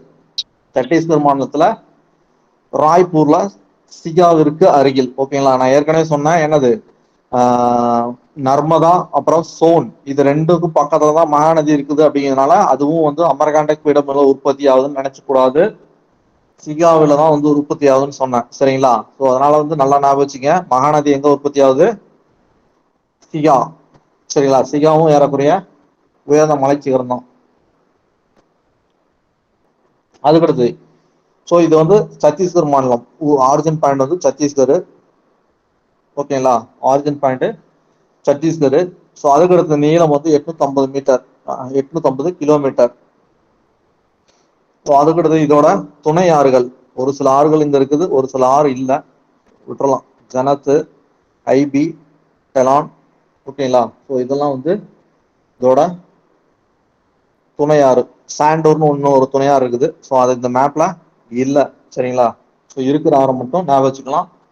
துணையாரெல்லாம் முடிஞ்ச அளவுக்கு கொஞ்சம் கொஞ்சமா படிங்க. நிறைய எல்லா ஆறுக்கும் துணையாறு கொடுத்துருக்காங்க, எல்லாமே ஞாபகம் வச்சுக்கணும்னா கொஞ்சம் கஷ்டம் தான். அதனால ஏதாவது கோடு வேர்டு உருவாக்கி படிங்க. சரிங்களா? மகாநதினா அதுக்கு ஒரு கோடு வேர்டு வச்சுங்க. கோடு வேர்டு வச்சு படிச்சீங்கன்னா கொஞ்சம் நல்லா இருக்கும். சரிங்களா? ஈவன் தோ என்ன சொல்றேன், உங்களுக்கு மிக கடினமா கேள்வி கேட்டாங்க, ஓகேங்களா, டஃபஸ்ட் கொஸ்டின் இன் டிஎன்பிசினால நீங்க வந்து ஈஸியா வந்து அட்டன் பண்ற மாதிரி நீங்க தயாராகணும். சரிங்களா? அதுக்கு வந்து எல்லாமே கோடு வேர்டை வச்சுக்கேன். சரிங்களா? நான் படிச்சப்போ வந்து தமிழுக்கு செம்மொழி, என்ன சொல்றதுங்க, தமிழுக்கு 16 செவ்வியல்புகள் சொல்லுவாங்க. சரிங்களா? அந்த 16 செவ்வியல்புகளும் படிச்சோம். அத்தனையும் கேட்டாலும் சொல்லுவோம் 16. ஓகேங்களா? அதுக்கெல்லாம் கோடு வேர்டு தான் நாங்க வச்சுக்கிட்டோம். அதனால கோடு வேர்டு ரொம்ப முக்கியம். உருவாக்குறது கஷ்டம், உருவாக்கினா ஒன்ஸ் உருவாக்கி அங்க எழுதி வச்சுட்டீங்கன்னா அடுத்த முறை படிக்கல ரொம்ப ஈஸியா இருக்கும். அந்த கோடு வேர்டை உங்களுக்கு படிச்சது மறந்தாலும் வந்து கோடு வேர்டை வச்சு நீங்க ஆன்சர் எடுத்துடலாம். அங்க போய் ஆப்ஷனை பார்த்தீங்கன்னாவே கோடு வேர்டில் இருக்கிற ஒரு வார்த்தை வந்துடும், அது வந்து உங்களுக்கு ஞாபகம் பண்ணி கொடுத்துரும். அதனால நீங்க ஈஸியா வந்து ஆன்சர் எடுத்துடலாம். அதனால கோடு வேர்டை உருவாக்கி படிக்கிறது ரொம்ப நல்லது என்ன பொறுத்த வரைக்கும். ஓகேங்களா? செவ்வி ஸோ துணை இயல்புகள்னா என்னங்க சார்? 16 செவ்வி இயல்புகள். செவ்வியல்புகள்லாம் வந்து இப்ப வந்து தமிழ்ல வந்து ஏன் வந்து என்ன சொல்றது, சிறப்பியல்புகள் தானேங்க சார்? ஆமா ஆமா. இப்ப தமிழுக்கு வந்து தமிழை வந்து என்ன சொல்றோம், இந்தியாவோட classical language. Classical language Tamil என்னமா, மொத்தம் தமிழ் தானே முதல் classical language. Classical language sir செம்மொழியாங்க சார். என்னமா?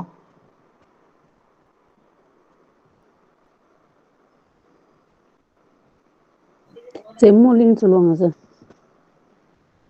செம்மொழிமா. நன்றி நன்றி நன்றி. செம்மொழி. செம்மொழி இந்தியாவில் வந்து முதலா செம்மொழி அந்தஸ்து பெற்ற வந்து மொழி எதுன்னு பாத்தீங்கன்னா தமிழ் தான். சரிங்களா? செம்மொழி அந்தஸ்து. செம்மொழி அந்தஸ்து பெறதுனால வந்து தமிழுக்கு வந்து சில நிதி உதவிகள்லாம் வழங்குவாங்க அப்படின்னு சொன்னாங்க. சரிங்களா? ஆனா வந்து அதையும் தாண்டி வந்து என்ன சொல்றாங்க, இந்திக்கும் இதுக்கும் அதிக முக்கியத்துவம் தராங்க. இது வந்து மறுக்க முடியாத உண்மை. இந்திக்கும் அதே மாதிரி சமஸ்கிருதம், ஓகேங்களா, சமஸ்கிருதத்துக்கும் அதிக முக்கியத்துவம் தரப்பட்டு வருகிறது. சரி, ஓகேங்க. சரி, அதுக்கு அடுத்தது இதோட கிளையாறுகள். ஓகேங்களா? ஸோ கிளையாறுகள்லாம் இங்க எதுவுமே இல்ல. நானும் தேடி தேடி பட்டேன், பல மேப்ல தேடி பட்டேன். ஸ்கூல் புக்ல கொடுத்துருக்கிற கிளையாறெல்லாம் வந்து எந்த மேப்லயுமே கிடைக்க மாட்டேங்குது. அதனால நானும் விட்டுட்டேன். சரிங்க. சரி, கிளையாறுகள் வந்து பைக்கா, ரூபா, சித்தர்தலா, எங்குட்டி, நன். ஓகேங்களா? இதெல்லாம் நீங்க படிச்சுதான் ஆகணும். அதனால படிங்க. ஸோ அதுக்கு அடுத்தது டெல்டா. ஓகேங்களா? டெல்டா வந்து கண்டிப்பா உருவாக்குது.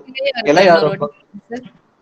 என்னமா கிளையாறுகள் இன்னொரு வாட்டி சொல்லுங்க சார். பைக்கா, ஸ்கூல் புக்ல கூட இருக்குமா? பைக்கா, ரூபா, சித்தர்தலா, இதெல்லாம் எழுத கூட தேவையில்ல. ஸ்கூல் புக்லயே இருக்குமா? எல்லாமே ஸ்கூல் புக்லயே கொடுத்துட்டாங்க. புது ஸ்கூல் புக்ல எல்லாமே கொடுத்துட்டாங்க. எக்ஸ்ட்ரா பாயிண்ட்லாம் இது ஒன்றும் கிடையாதுமா, ஒன்றும் பிரச்சனை இல்லை. சரிங்க. ஸோ அதுக்கு அடுத்து டெல்டா. டெல்டா வந்து கிளையாறுகள்லாம் தான் கண்டிப்பா உருவாகுது. ஸோ அதுக்கு அடுத்தது இது கிளையாறு தான் நிறைய இருக்கு இல்லைங்களா? பைக்கா, பிரபா, சித்திரதலா, எங்குட்டி, நன், இதெல்லாம் வந்து மெயின் ஸ்ட்ரீம்ல இருந்து பிரிஞ்சு போறதுனால, டிஸ்ட்ரிபியூட்டரியா ஆகிறதுனால அதோட டெபாசிட் ஃபுல்லா வந்து கொண்டு வந்து போட்டுரும். அதுதான் டோப் ஃபார்மேஷன். ஓகேங்களா? ஆற்றடை சமவெளி வந்து டோப் அப்படின்னு சொல்லுவாங்க. அது வந்து என்ன பண்ணுது, டெல்டா வந்து உருவாகிறதுக்கு காரணமா அமையுது. சரிங்களா? ஸோ அதுக்கு அடுத்தது இந்த பாயிண்ட் மட்டும் தான் வந்து எக்ஸ்ட்ரா கொஞ்சம் எடுத்துப்பேன்னு நினைக்கிறேன். இதுக்கு ஸோ மகாநதியோட குறுக்களை கட்டுக்கிறது ஹிராகுட் அணை. ஓகேங்களா? உலகின் நீளமான அணை ஹிராகுட் அணை. எதை எழுதிங்க? உலகின் மிக நீளமான அணை. ஸோ இது கூட டேம் டேம் கொடுத்துருப்பாங்கன்னு நினைக்கிறேன். ஸோ அதனால இது கூட தேவைப்படாது. சரிங்களா? ஸோ அதுக்கடுத்து எந்தெந்த மாநிலத்துல பாயுதுன்னு பார்த்தீங்கன்னா சத்தீஸ்கர், ஏன்னா உருவாகிறதே சத்தீஸ்கர். அடுத்தது ஜார்க்கண்ட், ஒடிசா, இங்கெல்லாம் வந்து மகாநதி. ஓகேங்களா? மகாநதி பாயுது. அதே மாதிரி மகாநதியை வந்து என்ன சொல்லுவாங்க? ஒடிசாவின் துயரம்னு சொல்லுவாங்க.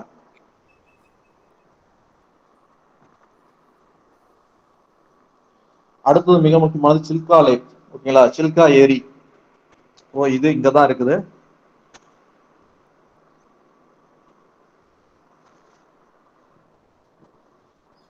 சரிங்க. சரி, அடுத்து வந்து கோதாவரி.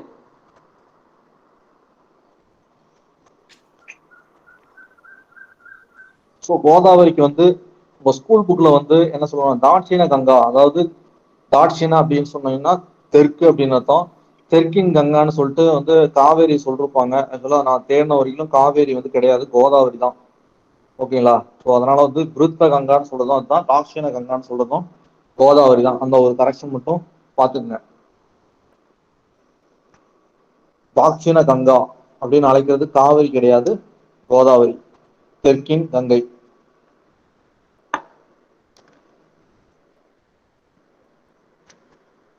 ஸோ அதுக்கடுத்து இது எங்க உருவாகுதுன்னு பாத்தீங்கன்னா மகாராஷ்டிராவில. சரிங்களா? மகாராஷ்டிராவில நாசிக். நாசிக்ல குறிப்பா எங்கன்னு பாத்தீங்கன்னா திரும்பாக் அப்படிங்கிற இடத்துல. சரிங்களா? திரும்பாக் அப்படிங்கிற இடத்துல உருவாகுது. ஸோ இது பரப்பளவு, இதோட மொத்த பரப்பளவு எவ்வளவுன்னு பாத்தீங்கன்னா 1465 கிலோமீட்டர். ஓகேங்களா?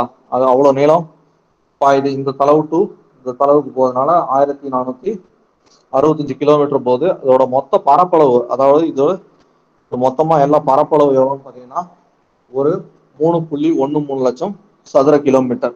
ஓகேங்களா? ஸோ இதோட நீர் பரப்பு. அதுக்கு அடுத்தது டெல்டா உருவாகுது. சரிங்களா? டெல்டா வந்து எங்கன்னு பாத்தீங்கன்னா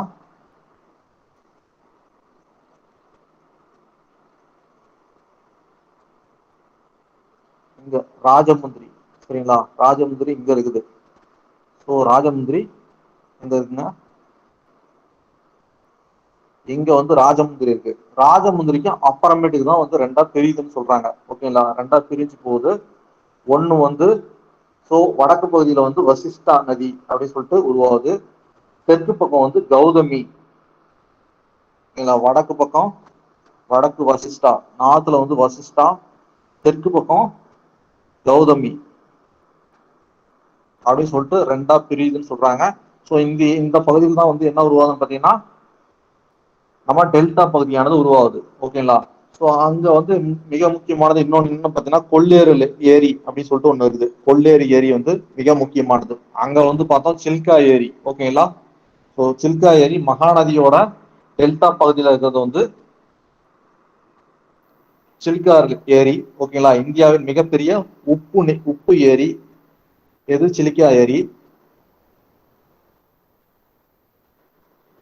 ஏன் உப்பா இருக்குன்னு பாத்தீங்கன்னா அது ஒரு லகூன் வகை. சரிங்களா, அதாவது கடல் நீரும் இதுவும் கலந்த மாதிரி இருக்கிற இடத்துல வந்து இருக்கும். சரிங்களா, கடல் நீரானது பேக் வாட்டரா, கடல் நீரானது பின்னோக்கி வர்றதுனால வந்து அது என்ன ஆகுது, அதுல வந்து தண்ணி ஒரு ஏரி வந்து உருவாகுது. அதனாலதான் அது வந்து இந்தியாவின் மிகப்பெரிய உப்பு ஏரி. சரிங்களா, சாம்பார் ஏரி வந்து இந்தியாவோட அதிக உப்புத்தன்மை கொண்ட ஏரி வந்து சாம்பார் ஏரி, அது ராஜஸ்தான்ல இருக்குது.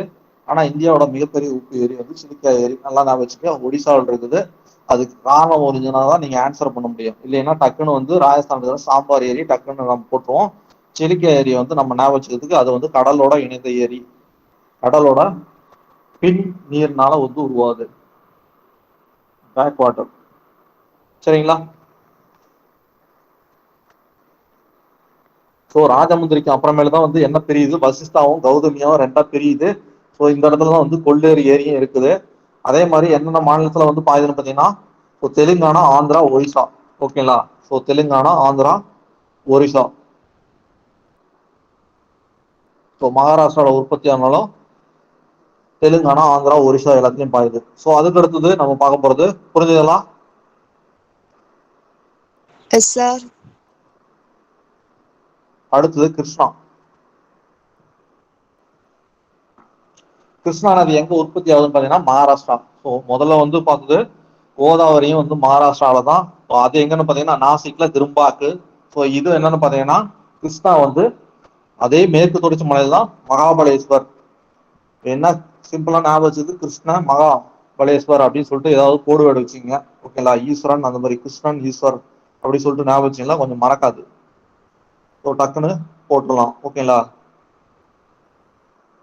அதுக்கு அடுத்தது இதோட மொத்த பரப்பளவு, இது மொத்தம் எவ்வளவு ஏரியாவுக்கு நீர் பாயுதுன்னு பாத்தீங்கன்னா 2.58 லட்சம் சதுர கிலோமீட்டருக்கு. ஸோ அதுக்கு அடுத்தது மொத்த நீளம் வந்து 1400. ஓகேங்களா, இதுவும் ஏறக்குறைய மேற்குல இருந்து கிழக்கு நோக்கி போவதனால 1400.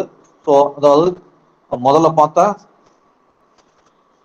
கோதாவரி வந்து 1465 ஓகேங்களா கிலோமீட்டர், இது வந்து 1400 கிலோமீட்டர். அதனால வந்து கோதாவரி வந்து என்ன சொல்லுது, தீபகற்ப இந்தியாவில் உள்ள அப்படின்னா கிழக்கு நோக்கி பாயும் ஆறுகளில் மிக நீண்டது எது அப்படின்னு சொல்லிட்டு கேள்வி கேட்டா கோதாவரி. ஓகேங்களா, ஸோ பெனின்சுலா பிளேட்டில் உள்ள லாங்கஸ்ட் ரிவர் அது அப்படின்னு சொல்லிட்டு ஒரு கேள்வி கேட்டாங்களா கோதாவரி. செகண்ட் லாங்கஸ்ட் ரிவர்னு கேட்டா கிருஷ்ணா. சரிங்களா, ஸோ அதுக்கு அடுத்தது இதோட துணை ஆறெல்லாம் வந்து பீமா. ஓகேங்களா, பீமா, பெட்டவாகு. ஸோ பெட்டவாகுலாம் இங்க கொடுத்துருக்க மாட்டாங்க. சரிங்களா, பீமா, பெட்டவாகு, மூசி இங்க கொடுத்துருக்கல. ஸோ அது வந்து கொய்னா ரொம்ப முக்கியமா, கொய்னா. ஸோ கொய்னா, அதுக்கு அடுத்தது துங்கபத்ரா. ஏன் கொய்னா முக்கியம்னு பார்த்தீங்கன்னா கொய்னாவில் டேம் கட்டினாங்க. ஓகேங்களா, ஸோ கொய்னாவில் டேம் கட்டினாங்க. கிருஷ்ணா நதியில் தான் கொய்னா இருக்கு, கொய்னா டேம் கட்டுக்கிறாங்க. டேம் கட்டினதுனால இப்போ வந்து நிலநடுக்கம் ஏற்படுறதுக்கு பல காரணங்கள் இருக்குது. சரிங்களா, ஸோ பல காரணங்கள் இருக்குது. அதில் வந்து என்னென்ன காரணம்னு பார்த்தீங்கன்னா ஃபர்ஸ்ட் வந்து கன்வர்ஜன் பிளேட் டெக்டானிக் தியரி, அதாவது புவி வந்து நெருங்கி வர்றது, ரெண்டு தட்டுகள் வந்து ஒன்று நெருங்கி வர்றதுனால அப்படியே இடிச்சு மழை உருவாகுது. அதனால வந்து என்ன ஆகுது, இங்க ஒரு எர்த்துக்கோக்க வரும், எடுத்துக்காட்டி இமயமலை. சரிங்களா, ரெண்டாவது ஸோ இது வந்து நிலம் பகுதியில வந்து இப்படி கன்வர்ஜன் ஆச்சுன்னா ஒன்று இன்னொன்று கூட நெருங்கி வந்தா. இதே வந்து கடல் நிலத்துல வந்து நெருங்கி வந்துச்சுன்னா அப்ப என்ன ஆகும், ஸோ அப்போ வந்து இங்க ஆழி ஏற்படும், இங்க வந்து எரிமலை ஏற்படும். சரிங்களா, உள்ள போதெல்லாம் கரைஞ்சி இந்த வழியில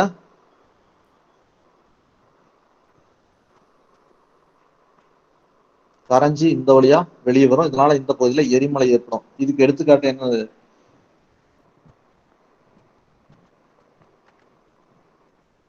நம்ம இந்தியாவோட கிழக்கு பகுதியில் இருக்குமா மலாக்கா ஸ்ட்ரைட், மலாக்கா நீர் சந்தி, அது எங்க இருக்குமா? சரி ஞாபகம் வந்து சொல்றேன். சரிங்களா, ஸோ அதுக்கு எடுத்துக்காட்டு அந்த பகுதி, அது ஞாபகம் வந்தா உடனே சொல்லிடுறேன். ஸோ நமக்கு சுனாமி ஏற்படக்குள்ள வந்து அங்கதான் வந்து என்ன சொல்றது பாத்தீங்கன்னா நிலநடுக்கம் ஏற்பட்டுச்சு. ஏன்னு காரணம் பார்த்தீங்கன்னா அங்கதான் வந்து கன்வர்ஜன் ஏரியா இருக்கு. ஓகேங்களா? ஸோ புவித்தட்டுகளோட நெருங்கிய பகுதி வந்து அங்க அமையறதுனாலதான் வந்து அந்த பகுதியில ஏற்பட்ட சுனாமி, அதாவது நிலநடுக்கம் காரணமா தான் நமக்கு சுனாமி வந்துச்சு. ஸோ நிலநடுக்கம், சுனாமி இதெல்லாம் வந்து ஒண்ணு தொடர்புடைய கடல்ல ஏற்பட்டுச்சுன்னா, ஓகேங்களா? நிலப்பகுதியில ஏற்பட்டுச்சுன்னா அவ்வளவு பிரச்சனை இருக்காது. ஓகேங்களா? ஸோ அதே மாதிரி இங்க கொய்னா அணை கட்டினதுனால என்னாச்சுன்னு பாத்தீங்கன்னா, நீர் வந்து அங்க வந்து பாறை வந்து டெக்கான் பிளேட்டிவ், அதாவது பெனின்சுலர் பீடபூமியில பொறுத்தவரையிலும், இந்தியாவோட தீபகற்ப பீடபூமியை பொறுத்தவரையிலும், அதாவது டெக்கான் பிளேட்டிவ், ஓகேங்களா?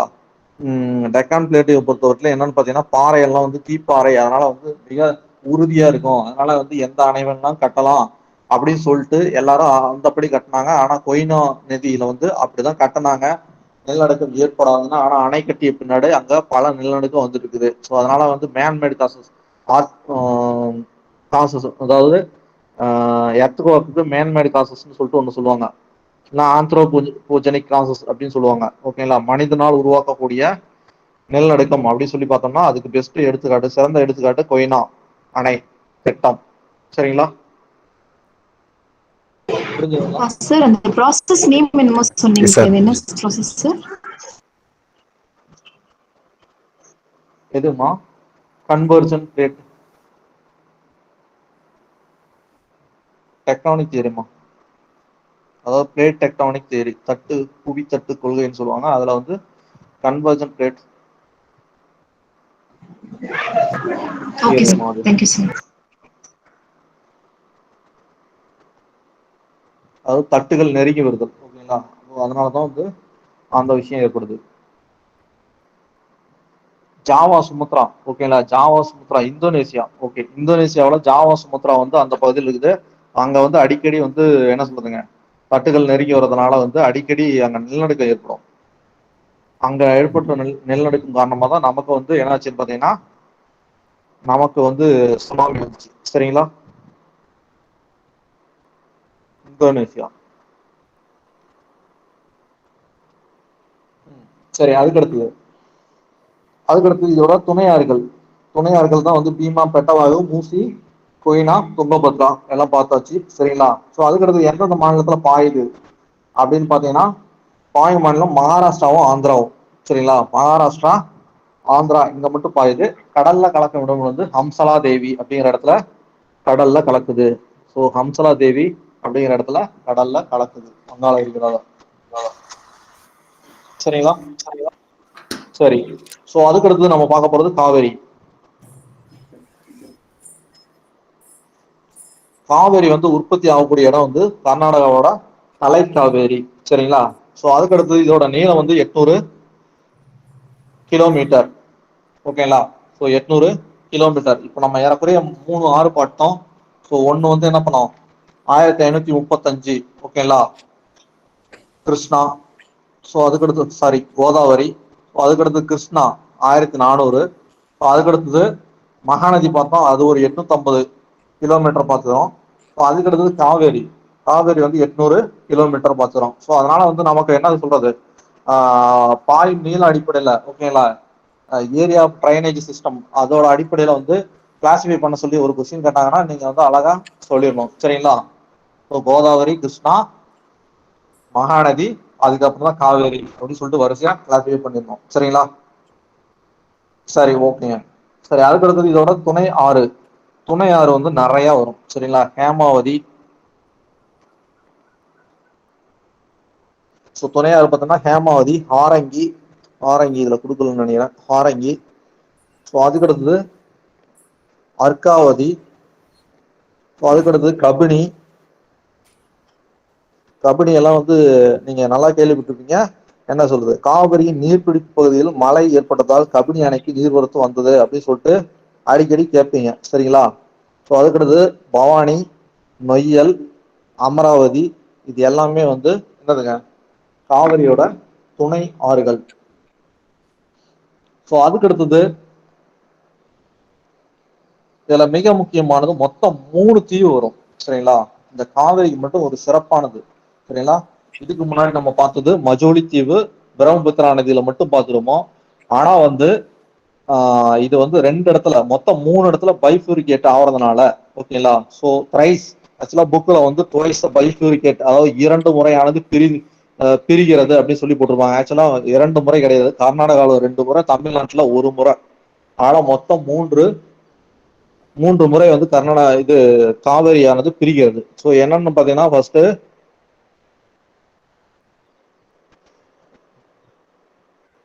இது 2 கர்நாடகா, ஸோ அடுத்தது இது 1 தமிழ்நாடு இப்படின்னு ஞாபகிச்சுங்க.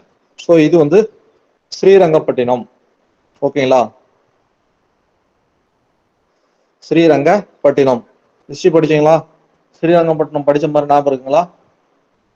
எஸ் சார், ஸ்ரீரங்கப்பட்டினம் உடன்படிக்கை. எத்தனாவது மைசூர் போருமா? 3ஆம் மைசூர் போர் சார். அப்படியே சிம்பிளா ஞாபகம் வச்சுங்க. ஃபர்ஸ்ட் எடுத்தோன்னா என்ன பண்ணுவாங்க, மெட்ராஸ் உடன்படிக்கை. ஓகேங்களா, ஸோ அப்படியே அடுத்த முறை பெங்களூர் பக்கத்துல இருக்கிற மங்களூர் உடன்படிக்கை. ஒவ்வொரு முறையும் வந்து வீழ்ச்சி அடைய அவங்க பகுதியை நோக்கி அப்படியே போவாரு திப்பு சுல்தான். சரிங்களா, ஃபர்ஸ்ட் ஹைதர் அலி இருப்பாரு ஃபர்ஸ்ட்ல, 2வதுல ஹைதர் அலி செத்துருவாரு. அடுத்தது இது திப்பு வந்து தொடர்ச்சியா போரை நடத்துவாரு. 3வதுல திப்பு மட்டும் இருப்பாரு, திப்புவே முழுசா போரா நடத்துவாரு. 4வதுல மரணம். சரிங்களா, ஃபர்ஸ்ட் எடுத்தோம்னா மெட்ராஸ் உடன்படிக்கை. மெட்ராஸ் உடன்படிக்கை என்னன்னு பாத்தீங்கன்னா, அவங்க அப்பா வந்து திருச்சி இந்த சைடு போவாரு, திண்டுக்கல் இந்த பக்கம் போவாரு.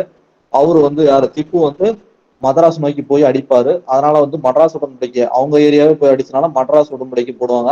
2வது அங்க இருந்து அவங்க அப்பா இறந்தனால லைட்டா பின்வாங்குவாரு. மெட்ராஸோட பெங்களூர் கொஞ்சம் மைசூருக்கு பக்கம் அப்படின்னால மங்களூர் நோக்கி நகர்றாரு. அதனால 2வது உடன்படிக்கை மங்களூர். 3வது உடன்படிக்கை வந்து அவரோட தலைநகரம் ஸ்ரீரங்கப்பட்டினம், அங்கேயே போய் அடி வாங்கிக்கிறாரு. ஸோ 4வதுல அவ்வளவுதான், ஆலயம் முடிச்சிடுறாங்க. சரிங்களா, இப்படி நான் வச்சுங்க. ஸோ இதுல வந்து காவிரி வந்து 2ஆ பிரியதுனாலதான் என்ன ஆகுதுங்க, ஸோ நமக்கு வந்து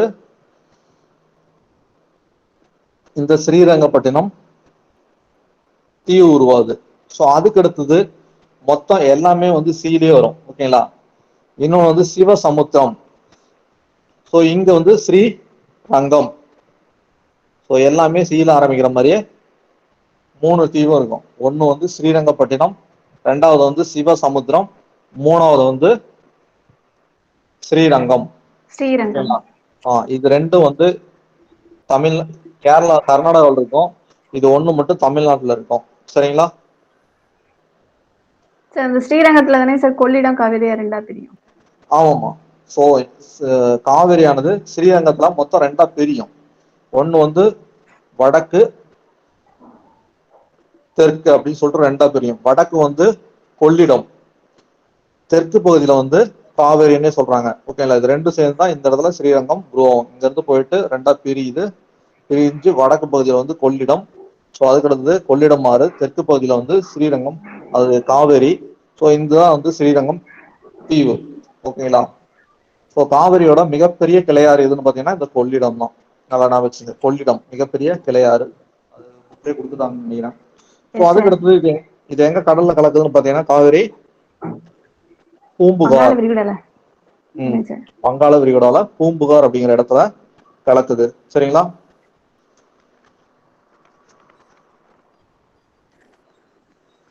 சரி ஓகேங்க. கிழக்கு நோக்கி பாயும் ஆறுகள் உங்களுக்கு முடிஞ்சது. இப்போ வந்து மேற்கு நோக்கி பாயும் ஆறுகள்.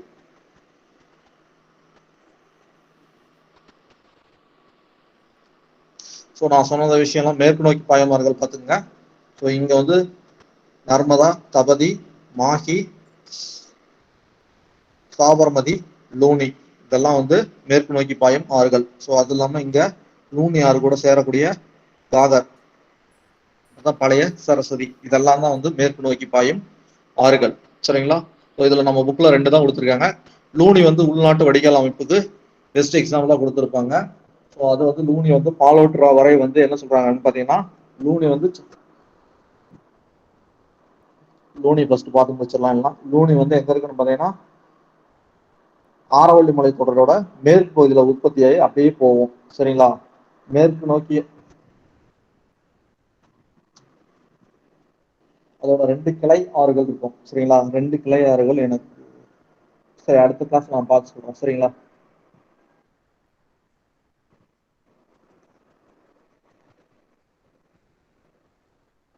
அடுத்த கிளாஸ்ல பார்த்து சொல்றேன். லூனி பத்தி மட்டும் கொஞ்சம் சொல்லிடுறேன் அடுத்த கிளாஸ்ல. சரிங்களா, ஸோ அது வந்து என்னன்னு பாத்தீங்கன்னா லூனி ஆறு ஃபுல்லாவே நல்லா தான் வந்துட்டு இருக்கும். ஓகேங்களா? பாலோட்டிரா அப்படின்னு சொல்லிட்டு ஒரு இடம். ஓகேங்களா? லூனி ஆறு பால ஊத்துறாங்க ஞாபகம் வச்சுங்க. பாலோட்டிரா அப்படிங்கிற இடத்துல வந்து அது உப்புத்தன்மை பெற ஆரம்பிச்சிடும். அதனால வந்து அதுக்கடுத்தது என்ன பண்ணுது, ராஜஸ்தானோட இந்த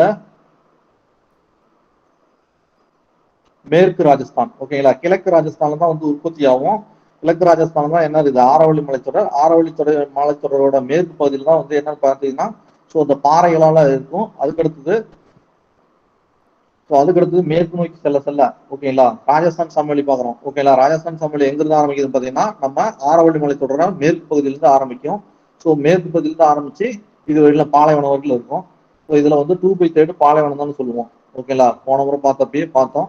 அதுல வந்து மேற்கு பகுதி தான் உண்மையான பாலைவனம், கிழக்கு பகுதி வந்து சிறிய சிறிய கற்கள் அந்த மாதிரிலாம் இருக்கும் அப்படின்னு சொல்லிட்டு பார்த்தோம். ஸோ இந்த மேற்கு பகுதி தான் என்னது, மருஸ்தலிஸ் அப்படின்னு சொல்லி பார்த்தோம். சரிங்களா, அதுக்கடுத்தது நகரம், சாண்ட் டியூன்ஸ் இதெல்லாமே வந்து மேற்கு பகுதியில் தான் இருக்கும். ராஜஸ்தான் பாலைவனத்தோட மேற்கு பகுதியில தான் இருக்கும் அப்படின்னு சொல்லிட்டு எல்லா விஷயம் ஏற்கனவே கிளாஸ்ல பார்த்தாச்சு.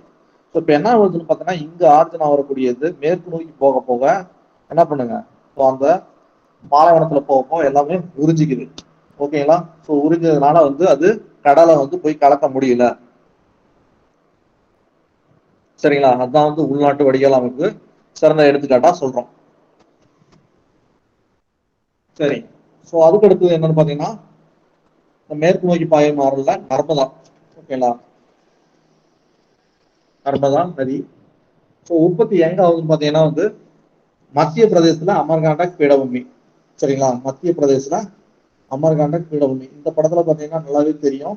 ஸோ எந்த அளவுக்கு வந்து சோனும் நர்மதாவும் எவ்வளவு பக்கமா இருக்குன்னு சொல்லிட்டு. சரிங்களா, அமர்காண்டக் பீடபூமி இருந்து உருவாகக்கூடிய 6 வடிகால் அமைப்புக்கு சிறந்த எடுத்துக்காட்டு. சரிங்களா, இதோட பரப்பளவு வந்து மொத்தம் எவ்வளவுன்னு பாத்தீங்கன்னா 98,796 ஸ்கொயர் கிலோமீட்டர். ஓகேங்களா, சதுர பரப்பு.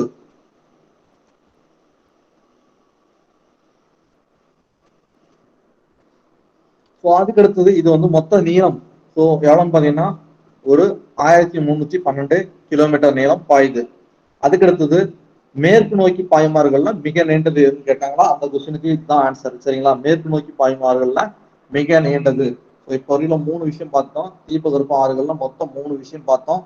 ஃபர்ஸ்ட் விஷயம் என்னன்னு பாத்தீங்கன்னா என்ன பாத்துங்க, கோதாவரி. ஓகேங்களா, எல்லாம் என்ன சொல்லுவாங்க, கோதாவரிக்கு வேற பேரு விருத்த கங்கா அப்படின்னா தாட்சிண கங்கா. விருத்த கங்கா அப்படின்னா தாட்சிண கங்கா அப்படின்னு சொல்ற கோதாவரி தான் வந்து தீபகற்ப ஆறுகள்ல மிக நீளமான ஆறு. சரிங்களா, சோ அதுக்கு அடுத்த பாயிண்ட் என்ன பார்த்தோம், கிருஷ்ணா. கிருஷ்ணா வந்து தீபகற்ப ஆறுகள்ல 2வது நீளம், அதாவது கிழக்கு நோக்கி பாயும் ஆறுகள்ல 2வது நீளமானது. ஓகேங்களா, சோ அப்படின்னு பார்த்தோம். ஸோ அதே மாதிரி தீபகற்ப ஆறுகள்லயும் வந்து 2வது நீளமானது அதுதான். ஏன்னு பாத்தீங்கன்னா நம்ம நர்மதா நதி வந்து 1312 கிலோமீட்டர் தான் நீளமுடையது. ஆனா கிருஷ்ணா வந்து பாத்தீங்கன்னா ஏறக்குறைய 1400 கிலோமீட்டர். அதனால வந்து மொத்தமா கொஸ்டின் கேட்டாலும் கிருஷ்ணா தான் வரும். ஓகேங்களா, மொத்தமா உங்களுக்கு வந்து தீபகற்ப ஆறுகள் 3வது பெரிய ஆறு அப்படின்னு ஒரு கொஸ்டின் கேட்டா மட்டும் அதுக்குதான் ஆன்சர் எதுன்னு பாத்தீங்கன்னா நர்மதா. நல்லா ஞாபகம் வச்சுங்க. சரிங்களா, ஃபர்ஸ்ட் வந்து எப்பவுமே கோதாவரி, 2வது எப்பவுமே கிருஷ்ணா, 3வது நர்மதா. ஓகேங்களா, ஆனா மேற்கு நோக்கி பாய்மாறுகள்ல மிகப்பெரியது எது அப்படின்னு ஒரு கொஸ்டின் கேட்டாங்கன்னா அதுக்கு வந்து ஆன்சர் வந்து கண்டிப்பா நர்மதா தான். ஸோ அதுக்கு அடுத்தது இதோட துணை ஆறுகள். ஓகேங்களா, துணை ஆறுகள் என்னன்னு பாத்தீங்கன்னா பர்னரு,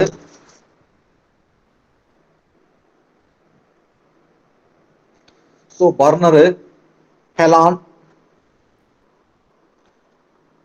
மேக்சிமம் இதுல நிறைய இருக்காது. சரிங்களா, ஸோ அதனால விட்டுறலாம். அது ஏன்னு தெரியல, நம்ம ஸ்கூல் புக்ல இருக்கிற விஷயம் இருக்கிறது மற்ற இதுல வந்து எங்கெங்கேயும் தேடி பார்த்தாலும் கிடைக்கல. சரிங்க, ஸோ அதுக்கு அடுத்தது இதோட துணை ஆறுகள் என்னன்னு பாத்தீங்கன்னா பர்னர், ஹெலான், ஹெரான், அதுக்கடுத்து பஞ்சார், மூடி, அடுத்தது சக்கர், தவா, பர்னா, கோலார். ஓகேங்களா, கோலார் இதெல்லாம் வந்து அங்க இருக்குன்னு சொல்றாங்க அதோட துணை ஆறுகள். ஸோ அதுக்கடுத்து கடல் கடக்கும் இடம். ஓகேங்களா, இது ரொம்ப முக்கியம். ஸோ ரெண்டுமே நர்மதா, தபதி ரெண்டுமே எங்க கலக்குன்னு பார்த்தோம்னா காம்பே வளைகுடா, ஓகேங்களா, அதாவது கல்ஃப் ஆஃப் கம்பத், ஓகேங்களா, அரபிக்கடல்ல காம்பே வளைகுடால கலக்குது. அதுக்கடுத்து மிக முக்கியமானது 27 கிலோமீட்டர் நீளமுடைய களிமுகத்தை உருவாக்குது, ஈஸ்துரைஸ் களிமுகம், ஓகேங்களா. கிழக்கு நோக்கி பாயும் ஆறுகள் அனைத்தும் என்ன உருவாக்கணும் பாத்தீங்கன்னா உங்களுக்கு கட்டாயம் வந்து டெல்டாவை தான் உருவாக்கும், சரிங்களா. மேற்கு நோக்கி பாயும் ஆறுகள்ல மட்டும்தான் இந்த ஈஸ்துரைஸ் களிமுகம் உருவாகும், சரிங்களா. ஏன்னு பாத்தீங்கன்னா இது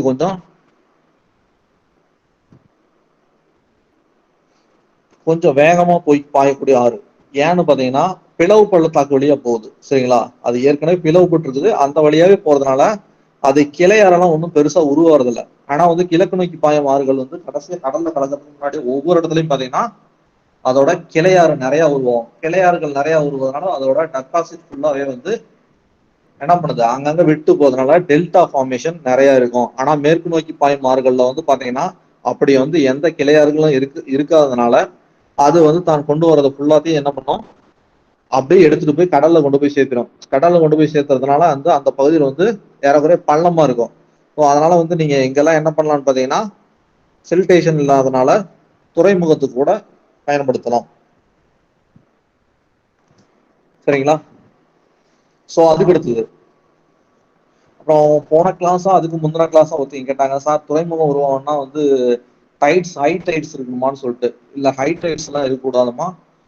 ஹை டைட்ஸ் இருந்ததுன்னா அதாவது ஓதங்கள் வந்து அதிகமா இருந்ததுன்னு வச்சுக்கல, கப்பல் நிறுத்தினீங்களா நீங்க ஆடும், ஓகேங்களா. அதனால வந்து ஓதங்கள் கம்மியா இருக்கணும்.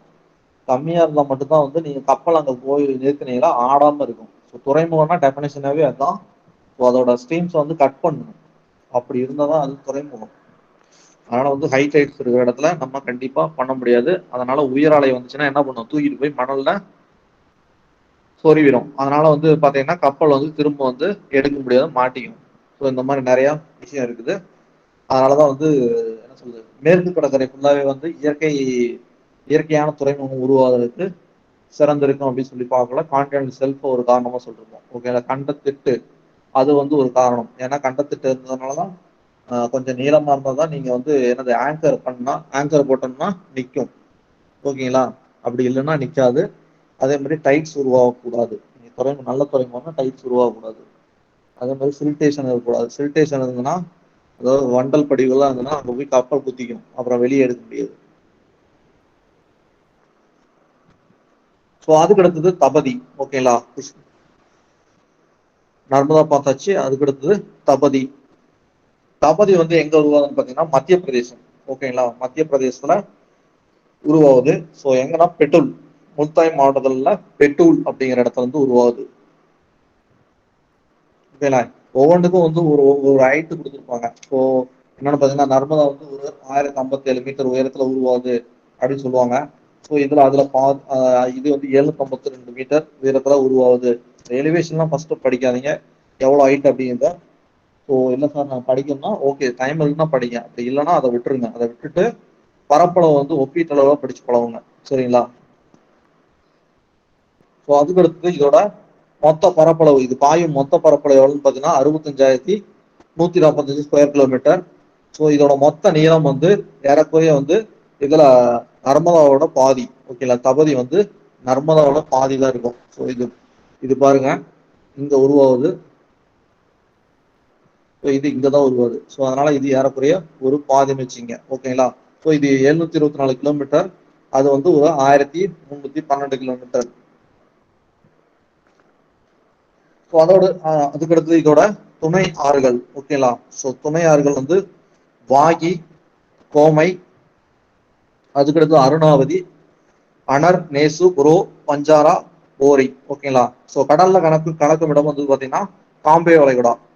ஸோ காம்பே வளைகுடா அப்படி இல்லை கம்பத் வளைகுடா அப்படின்னு சொல்லுவாங்க. முதல்ல வந்து கம்பத்து, ஓகேங்களா. இப்போ வந்து காம்பே அப்படின்னு சொல்றாங்க. முதல்ல கம்பத் தான் இருந்தது, இப்ப காம்பே வளைகுடான்னு பேரை மாத்திட்டாங்க,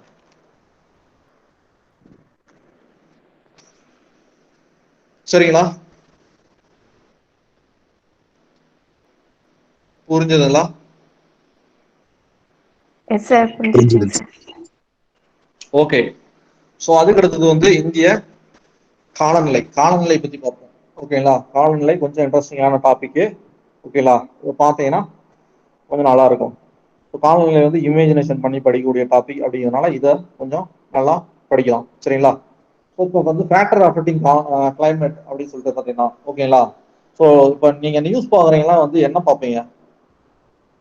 கிளைமேட் ரிப்போர்ட்னு பார்க்குறீங்களா இல்லை வெதர் ரிப்போர்ட்னு பார்க்குறீங்களா? Weather report sir. Weather report. சரிங்களா, வெதர். ஓகேங்களா. ஸோ அப்படி இல்லைன்னா தமிழ்ல பார்த்தீங்கன்னா காலநிலை அப்படின்னு சொல்லுவாங்க. சாரி, வானிலை. ஓகேங்களா. எனக்கு இந்த இது திரும்ப திரும்ப வந்து டிஃபிகல்ட் ஆகும். அதுக்கு தான் வந்து ஒரே ஒரு பாட்டை மட்டும் நான் ஞாபகம் வச்சுக்குவேன். சரிங்களா. ஏற்கனவே சொன்ன மாதிரி சூர்யாவோட பாட்டு தான் சற்றென்று மாறுது வானிலை. ஓகேங்களா. சட்டுன்னு மாறிச்சுன்னா அது பேர் வானிலை, நீண்ட காலம் இருந்ததுன்னா காலநிலை. அவ்வளவுதான். சரி, இப்போ வந்து காலநிலை கிளைமேட். ஓகேங்களா. ஸோ இப்போ அதான் பாதிக்கக்கூடிய காரணிகள் என்னன்னு சொல்லிட்டு பார்க்கலாம். ஓகேங்களா. காலநிலை. இப்போ காலநிலைன்னா என்னன்னு பார்த்தீங்கன்னா ஒரு 20-30 வருஷத்தோட ஓகேங்களா வெதரை எடுத்துட்டீங்களா, அதாவது வானிலை 20-30 ஆண்டுகளோட வானிலை தான் வந்து காலநிலை அப்படின்னு சொல்றாங்க. ஓகேங்களா. அதான் நல்லா ஞாபகம் வச்சுக்கணும். சின்னதை வந்து வானிலை, பெருசு வந்து காலநிலை. சரிங்களா. வெதர் வந்து சின்னது. வெதர் வந்து டெய்லி சேஞ்சஸ் அக்கரன்ஸ் இந்த என்ன சொல்றது ஹியூமிடிட்டி, அடுத்தது ரெயின்ஃபால், ஹீட்டு, இது எல்லாமே சேர்ந்தது தான் வந்து என்னன்னு பார்த்தீங்கன்னா வெதர். ஸோ இந்த வெதரோட average of 20 to 40 years is called climate. ஓகேங்களா. 20 to 40 வருடங்களுக்கு உட்பட்ட வானிலையோட சராசரி தான் என்ன சொல்றது காலநிலைன்னு சொல்றாங்க. ஸோ இப்போ காலநிலை எப்படி வந்து பாதிக்குது அப்படின்னு பார்த்தீங்கன்னா அச்சங்கள். ஓகேங்களா. அச்சங்கள் கண்டிப்பா பாதிக்குமானா பாதிக்கும். ஸோ எப்படின்னு பார்த்தீங்கன்னா நீங்க இந்தியாவோட ஜாகிரபி படிக்குள்ள என்ன பார்த்தோம், இந்த ட்ரோபிக் ஆஃப் கேன்சர் இல்லைன்னா கடகரேகையானது இந்தியாவை ரெண்டா பிரிக்குது அப்படின்னு பார்த்தோமா. பிரிக்கிறதுனால வந்து இங்க வந்து கண்ட காலநிலை நிலவும், இங்க வந்து ஏறக்குறைய என்ன சொல்றதுங்க பூமி திரேகை காலநிலை நிலவும். ஸோ அப்படியே நிலவனாலும் ஓகேங்களா, அப்படியே நிலவனாலும் கண்ட காலநிலைங்கிறது வெப்பம் வந்துச்சுனாவும் அதிகமான வெப்பமா இருக்கும், குளிர் வந்துச்சுன்னா குளிரும் அதிகமா இருக்கும். அதுதான் கண்ட காலநிலை. ஸோ நம்மளது வந்து பிரிட்டிஷ் காலநிலை சொல்லுவோம். அதிக வெப்பமும் இருக்காது, அதிக குளிராகவும் இருக்காது. ஸோ அதனால வந்து இந்த tropic of cancer southern part is called British climate. ஓகேங்களா.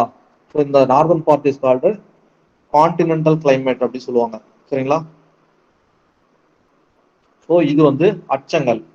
ஸோ ஏன் அப்படின்னு பார்த்தீங்கன்னா ஏன் வந்து இப்படி ஆகுது அப்படின்னு சொல்லிட்டு பார்த்தீங்கன்னா பூமி வந்து பூமி திரேகை பகுதியில் எப்பவும் இது 0 டிகிரி லாட்டிடியூடு, நம்ம ஆரம்பிக்கிறது 8 டிகிரி 4 மினிட் அப்படிங்கிறனால 8 டிகிரி 4 நிமிஷம் இங்க இருக்கும். சூரியன் எப்பவும் சதா இங்க வந்து செங்குத்து கதிரை தான் வீசும். ஓகேங்களா. பூமி திரேகை பகுதியில் நம்ம கொஞ்சம் 8 டிகிரி தள்ளுறதுனால கொஞ்சம் அதிகமான வெயில் தான் இருக்கும். ஆனா வந்து இதே வந்து இது பாத்தீங்கன்னா சூரியன் வந்து இங்க இருந்து இங்க நோக்கி நகரும். ஓகேங்களா. 23 டிகிரிக்கு நடக்கிறதுனாலதான் நமக்கு சம்மர். அந்த டைம்ல பாத்தீங்கன்னா இந்த நார்த் இந்தியா ஃபுல்லா, வட இந்தியா ஃபுல்லா என்னன்னு பாத்தீங்கன்னா வெறும் வெயிலா போட்டு தாக்கும். அது குறிப்பா எங்கன்னு பாத்தீங்கன்னா ராஜஸ்தானு. ஸோ அதுக்கு அடுத்தது இந்த கல்பைசாகி அப்படின்னு சொல்லிட்டு பைசாகி அது கிடையாது. ஓகேங்களா. லூ விண்டு அப்படின்னு சொல்லி லூ காற்று அப்படின்னு சொல்லிட்டு ஒன்று வீசும். அதாவது இந்த வடபுறம் சமவெளி தான் அப்படியே வெறும் மண்ணு காத்தா அள்ளிட்டு வந்து போடும். ஓகேங்களா. ஸோ இது வந்து என்னது மக்களுக்கு வந்து ஹீட் பஸ்ட் ஏற்படுத்தும். ஓகேங்களா. வெப்ப வெடிப்பு மாதிரி வந்து எல்லா மக்களையும் வயசானவங்களாம் பார்த்தீங்கன்னா நிறைய பேர் இறந்துருவாங்க. ஸோ இந்த லூ வந்து தலைக்காற்றுன்னு சொல்லுவாங்க. ஒரு குறிப்பிட்ட பகுதியில ஒரு குறிப்பிட்ட மாதத்தில் மட்டும் வீசுனா அது தலைக்காற்றுகள் அப்படின்னு சொல்லுவாங்க. ஓகேங்களா.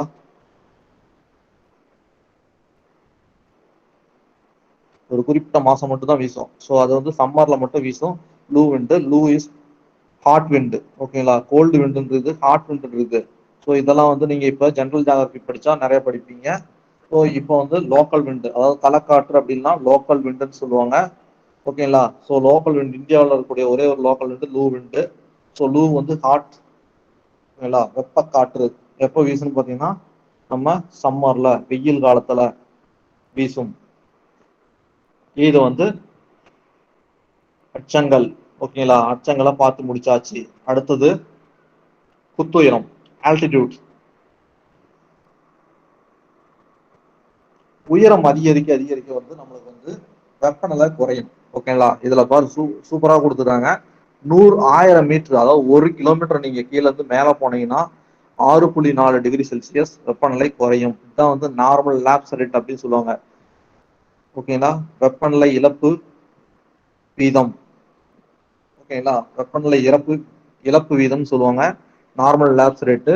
ஒவ்வொரு 1 கிலோமீட்டர் நீங்க மேல போனீங்கன்னாலும் இப்ப என்ன ஆகும் பாத்தீங்கன்னா ஒரு 6.4 டிகிரி செல்சியஸ் குறையும். அதனாலதான் நீங்க அப்படியே ஊட்டிக்கு போனீங்கன்னா ஜிலு ஜில்னு இருக்கும். ஏன்னா ஊட்டி வந்து ஏறக்குறைய 2200 மீட்டர், கடல்ல இருந்து 2200 மீட்டர் உயரமா இருக்கு. அப்ப ஏறக்குறைய உங்களுக்கு எவ்வளவு, ஒரு 15 டிகிரி கம்மியா இருக்கும். நீங்க 40 டிகிரி அடிச்சுன்னா அங்க எவ்வளவு இருக்கும், 25 டிகிரி தான் இருக்கும்.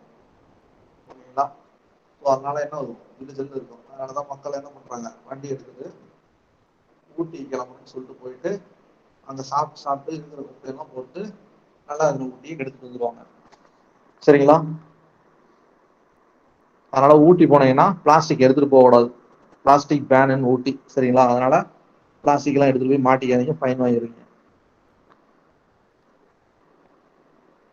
சரிங்க, ஸோ அதுக்கு அடுத்தது 3வது வந்து கடல்ல உள்ள தொலைவு. கடல்ல இருந்து எவ்வளவு, ஓகேங்களா, எவ்வளவு டிஸ்டன்ஸ்ல நம்ம இருக்கோமோ அதை பொறுத்து தான் வந்து நமக்கு என்னது வெப்ப காற்று இருக்கும். ஸோ நம்ம வந்து கடலுக்கு மிக நெருங்கி இருக்கிறோம், அதனால வந்து நம்மளுக்கு வெப்பம் கொஞ்சம் கம்மியா இருக்கும். ஓகேங்களா, ஆனா வந்து இதே வந்து நார்த் இந்தியாவிலாம் பாத்தீங்கன்னா ஏன் வந்து கண்ட காலநிலைன்னா அதுக்கு காரணம் அதுதான், கடல்ல இருந்து ரொம்ப தூரமா இருக்குது. அதனால அவங்களுக்கு கண்ட காலநிலை நிலவும். நமக்கு வந்து பிரிட்டிஷ் காலநிலை நிலவரத்துக்கு மிக முக்கியமான காரணம் என்னன்னு பாத்தீங்கன்னா கடலுக்கு நம்ம மிக அருகாமையில் இருக்கிறோம். ஸோ இப்போ என்ன பண்ணுது பாத்தீங்கன்னா இப்போ வந்து இது வந்து என்னன்னு பாத்தீங்கன்னா நைட் நேரம். சரிங்களா, ஸோ அதிகாலை நேரம். நீங்க வந்து சீ பிரீஸ் லேண்ட் பிரீஸ் அப்படின்னு சொல்லிட்டு 2 படிப்பீங்க. ஓகேங்களா,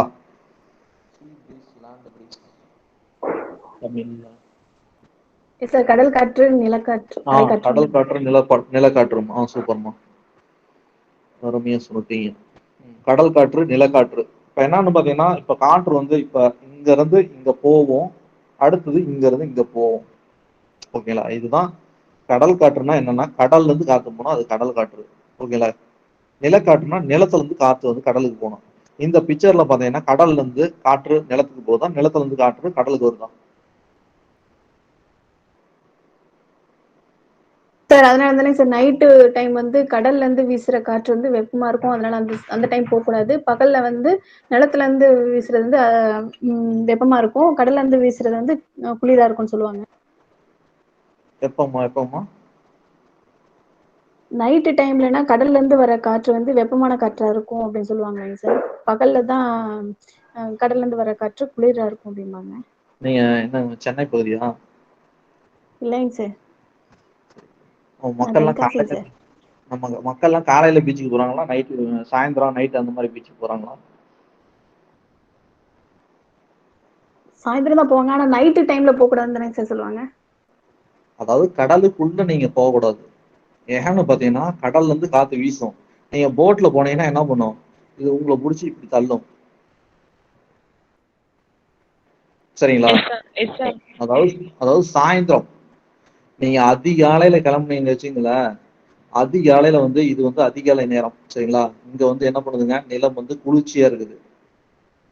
இது வந்து கடல் வந்து அதிகமா சூடும் ஆகாது, அதிகமா குளிர்ச்சியும் ஆகாது. ஆனா நிலம் அப்படி கிடையாது, அதிகமா குளிர்ச்சியாகவும் சூடும் ஆகும். ஆனா வந்து இது என்னன்னு பாத்தீங்கன்னா அதிகாலை நேரத்துல சுற்றி காட்டுறாங்க. ஸோ எப்படின்னு பாத்தீங்கன்னா நிலமானது தான் எடுத்துக்கொண்ட அத்தனை வந்து என்ன சொல்லுதுங்க வெப்பத்தையும் வெப்ப கதிர்வீச்சா இமிட்டேட் பண்ணும். ஓகேங்களா, ஸோ லாங் ரேடியேஷனா வெளியிடும். ஓகேங்களா, லாங் வேவ்லென்த் ரேடியேஷனா வெளியிடும். ஓகேங்களா, எப்பன்னு பாத்தீங்கன்னா நிலம் வந்து தான் உறிஞ்சிட்ட அத்தனையும் வந்து வெளியே விடக்குள்ள லாங் ரேடியேஷன். ஓகேங்களா, ஸோ அது வெளியே விடுறதுனால என்ன ஆகும்னு பாத்தீங்கன்னா சாயந்தர பகுதியில நீங்க வந்து இப்ப சம்மர்ல கூட பாத்தீங்கன்னா சாயந்தரம் அப்படியே வெக்கையா பயங்கரமா இருக்கும். அப்படியே கொஞ்சம் கொஞ்சமா நைட் எல்லாம் ஆக பயங்கர வெக்கையா இருக்கும். ஏன்னா உறிஞ்சது எந்த அளவுக்கு எடுத்தனோ அந்த அளவுக்கு திரும்பி கொடுக்கும். இதே அப்படியே பாத்தீங்கன்னா ஒரு 2-3 மணி ஆச்சுன்னா கொஞ்சம் அப்படியே குளிரும். நம்ம இப்ப பார்க்கல கூட ஒரு 4 மணி அந்த மாதிரி ஆச்சுன்னா அப்பெல்லாம் வந்து நல்லா ஜிலு ஜில்லுன்னு, ஓகேங்களா, குளிர்ச்சியா இருக்கும். அப்ப காத்து என்ன பண்ணும், இப்போ வந்து வளிமண்டல அழுத்தம் அதிகமான இடத்துல இருந்து அழுத்தம் குறைவான இடத்தை நோக்கி தான் வந்து காற்று பயணம் செய்யும். சரிங்களா? ஸோ இப்போ வந்து அழுத்தம் வளிமண்டல அழுத்தம்னா சிம்பிள் கான்செப்ட் தான். ஒரு நிலம் இருக்குது, ஒரு நிலம் இருக்குது, நிலத்து மேல எத்தனை வாயு மூலக்கூறுகள் உட்கார்ந்து இருக்குது, அதுதான் வந்து வளிமண்டல அழுத்தம், அட்மாஸ்பியரிக் ப்ரெஷர். அப்படின்னா என்னன்னு பாத்தீங்கன்னா நிலத்து மேல எவ்வளவு வாயு மூலக்கூறுகள் உட்கார்ந்து இருக்குது, அதுதான் வந்து வளிமண்டல அழுத்தம். Simple concept. சரிங்களா? ஸோ இப்போ வந்து வளிமண்டல அழுத்தம் நிலம் சூடா இருந்தா வளிமண்டல அழுத்தம் அதிகமா இருக்குமா, இல்ல குளிர்ச்சியா இருந்தா வளிமண்டல அழுத்தம் அதிகமா இருக்குமா?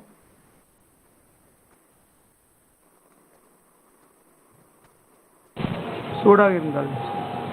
சூடா இருந்தா நிலத்து மேல அதிகமான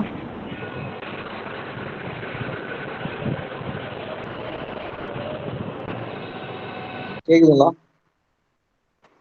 சார் சார் கேக்குது.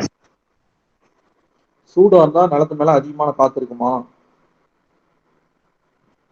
அப்படியே சொல்ல வரீங்க?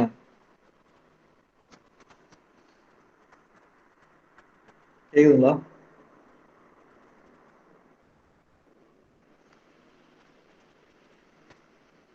கேக்குதுங்களா?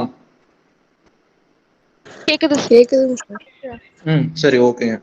ஸோ சூடா இருந்தா வந்து கண்டிப்பா அப்படி கிடையாதுங்க. ஏன்னு பாத்தீங்கன்னா நீங்க ஏற்கனவே சொன்னேன், நான் சிம்பிளா ஞாபகம் வச்சுங்க, வளிமண்டல அழுத்தமும் நம்மளும் ஒண்ணுதான். சூடா இருந்தா நம்ம போய் உட்காந்தோம்னா எந்திரிச்சு ஓடி வந்துடும். அதேதான் வாயு மூலக்கூறுலாம் என்ன பண்ணும், விரிவடைஞ்சு அப்படியே மேல் நோக்கி போகும்.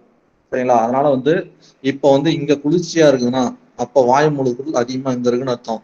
ஸோ இங்க சூடா இருக்குன்னா வாயு மூலக்கூறுகள் இங்க இங்க வந்து இங்க இருந்து எல்லாம் மேல் நோக்கி ஓடும். இந்த டயராம் பாத்தீங்கன்னாவே புரிஞ்சிடும். அதான் இங்க வந்து கீழே சப்சைட் ஆகிறத இங்க காட்டுவாங்க.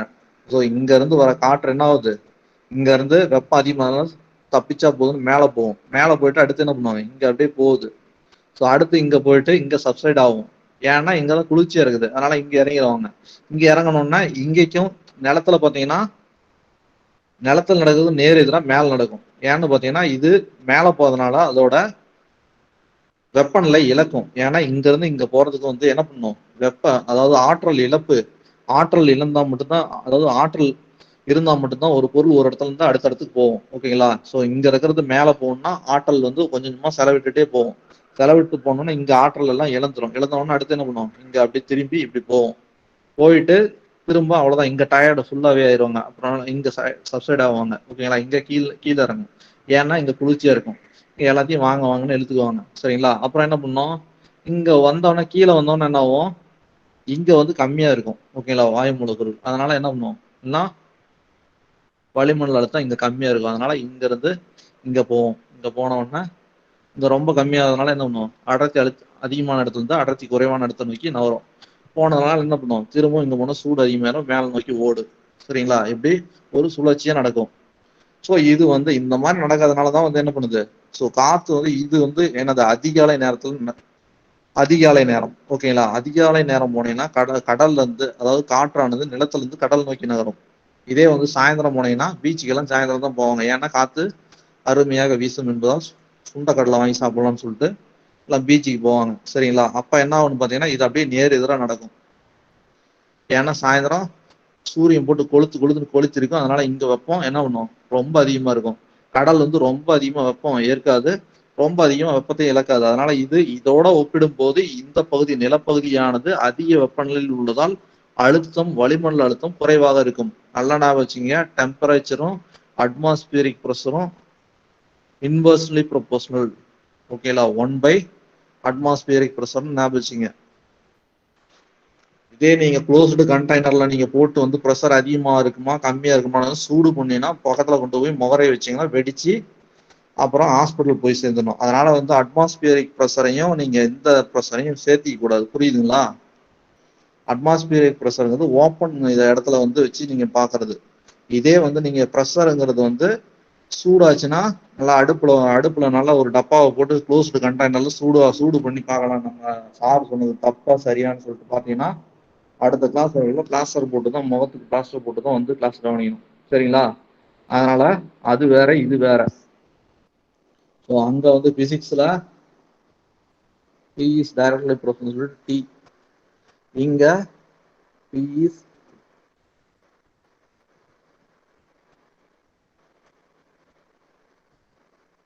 Inversely proportional to AB atmospheric pressure. புரிஞ்சதெல்லாம்? அதனால வந்து சூடு பண்ணா அதிகமாக வந்து பிசிக்ஸ் ஓகே. இங்க அப்படி கிடையாது. ஏன்னா இதோட டெஃபனிஷன் அப்படி எத்தனை வாயு மூலக்கூறுகள் மேலே உட்காந்துருதோ அதை பொறுத்து தான் முடிவு பண்ணும். அதனால வந்து நீங்க என்ன பண்ணும், வெப்பநிலை அதிகமாச்சுன்னா அங்க அட்மாஸ்பியர் ப்ரெஷர் குறையும்னு அர்த்தம். அதனால ஞாபகம் வச்சுங்க. ஸோ அதனால வந்து இப்போ நீங்க பார்த்துட்டு இருக்கிறது என்னன்னு பார்த்தீங்கன்னா லேண்ட் பிரீஸ்ன்னு சொல்லுது, நிலக்காற்று. ஏன்னா நிலத்துல இருந்து காற்று கடல் நோக்கி வீசுறதுனால நிலக்காற்று. ஓகேங்களா? இதே வந்து சாயந்தரம் ஆச்சுன்னா இப்படி வீசும். இது கடல் காற்று, கடல்ல இருந்து நிலத்தை நோக்கி வீசுறதுனால கடல் காற்று. ஸோ இந்த மாதிரி மாறி மாறி காற்று வீசுறதுனால நம்ம அப்பப்ப குளிர்ச்சி அடைஞ்சிட்டே இருக்கிறோம். அதனால வந்து இதுவும் கடல்ல இருந்து உள்ள தொலைவும் மிக முக்கியமானது. அதனால அதிகமா நம்ம சூடும் ஆகிக்க மாட்டோம், அதிகமா குளிர்ச்சியும் ஆகிக்க மாட்டோம். சரிங்களா? ஸோ அதுக்கடுத்து மலைகளோட அமைவிடம் மிக மிக முக்கியமானது. ஏன்னா மேற்கு தொடர்ச்சி மலையை பார்க்கல, இதுலயே போட்டுருக்காங்க. மேற்கு தொடர்ச்சி மலையை பார்க்கல நம்ம என்ன பண்ணோம், தென்மேற்கு பருவக்காற்று உள்ள வரக்குள்ள என்ன பண்ணுது, அப்படியே டக்குன்னு ஸ்டீப்பா இருக்கிறதுனால அப்படியே மேலே ஏறதுனால என்ன ஆகுது, ஃபுல்லா மழையா பொழிஞ்சிரும். அதுக்கடுத்தது இந்த பகுதியில இருந்து இந்த பக்கம், ஓகேங்களா, இது என்ன சொல்லுவாங்க, காற்று வீசும் திசை அப்படின்னா விண்ட்வேர்டு சைடும்பாங்க. ஓகேங்களா? இது வந்து மலை மறைவு பகுதி. இது வந்து லீவேர்டு சைடும்பாங்க. லீவேர்டு சைடு எப்பவுமே மழை பெய்யாது. அதனாலதான் வந்து பாத்தீங்கன்னா கோயம்புத்தூர் நமக்கெல்லாம் கொஞ்சம் கம்மியா பெய்யுது. மழை வந்து கோயம்புத்தூர் கம்மியா பெய்யுது, இதே கேரளாவுக்கு அதிகமா பெய்யுது. அது காரணம் என்னன்னு பாத்தீங்கன்னா கேரளா வந்து மலைப்பகுதியில் இருக்குது. ஓகேங்களா? விண்ட்வேர்டு சைடுல இருக்கிறதுனால மழை பெய்யுது. ஸோ இந்த படத்துல வந்து சூப்பரா கொடுத்துருக்காங்க. என்னது, மும்பை பூனேன்னு சொல்லிட்டு தெளிவா கொடுத்துருக்காங்க. ஸோ மும்பை ஏன் வந்து அதிகமான மழை பொழிவு பெறுது, பூனே வந்து ஏன் வந்து கம்மியான மழை பொழிவு பெறுதுன்னா அது காரணம் இது. அதே மாதிரிதான் கோயம்புத்தூர் குறைவான மழை பொழிவு பெறுவதற்கு காரணமும் அதுதான். சரிங்களா? எல்லாம் இருக்கீங்களா, இல்ல டைம் ஆச்சுன்னா எல்லாம் ஓடிட்டீங்களா? இருக்கோம் சார். இருக்கேன் சார். இருக்கும் சார். இங்கதான் சார். சரி, மலைகள் எல்லாம் அமையோட முறைகளும் நடத்தியாச்சு. சரிங்களா? சரி, இதோட கிளாஸ் முடிச்சுக்கலாம். உங்களுக்கு திரும்ப கிளாஸ் எத்தனை மணிங்க? 3 மணிக்குங்களா? சரி, ஓகே. சாப்பிட்டு கொஞ்சம் ஒரு தூக்கத்தை போட்டு எந்திரிங்க. ஏன்னா கான்ஸ்டியூஷன் கிளாஸ். கான்ஸ்டியூஷன்லாம் நல்லா கவனிங்க. சரிங்களா? ரொம்ப ரொம்ப இன்ட்ரெஸ்டிங்கான சப்ஜெக்ட். ஓகேங்களா? நம்மள என்ன சொல்றது, கான்ஸ்டியூஷன் எக்கனாமி எல்லாம் ரொம்ப ரொம்ப முக்கியம். அவங்க மட்டும் கிடையாது. ஸோ நாட்டில் வந்து கான்ஸ்டியூஷன், அதாவது அரசியலமைப்பு தெரிஞ்சீங்க, சட்டம் தெரிஞ்சீங்க, ஓகேங்களா, அவங்க தான் பெரிய ஆளா இருப்பாங்க. ஃபார் எக்ஸாம்பிள் வந்து வழக்கறிஞர்கள். அதுக்கடுத்து நாட்டில் பெரிய ஆளா இருக்கிற அடுத்து யாருன்னு பார்த்தீங்கன்னா பொருளாதாரம் தெரிஞ்சவங்க தான். ஆனால் இந்த 2 சப்ஜெக்ட்டுமே நம்ம தூக்கம் வரும். சரிங்களா? அதனால வந்து அரசியல் பொருளாதாரம் தெரியாம நம்ம வாழ்க்கையை ஓட்ட முடியாது, டிஎன்பிசியும் பாஸ் பண்ண முடியாது. பிடிக்குதோ பிடிக்கலையோ கத்துக்குங்க. சரிங்களா? Yes sir. சரி, ஓகேங்க. அனைவருக்கும் நன்றி. Thank you sir. Thank you sir.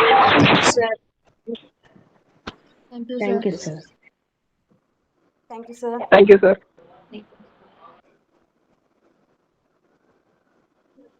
Feedback form வரல.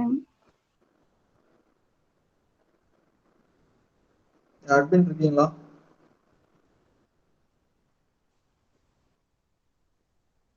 சரி, ஓகேம்மா, அனுப்ப சொல்றேன். Thank you sir.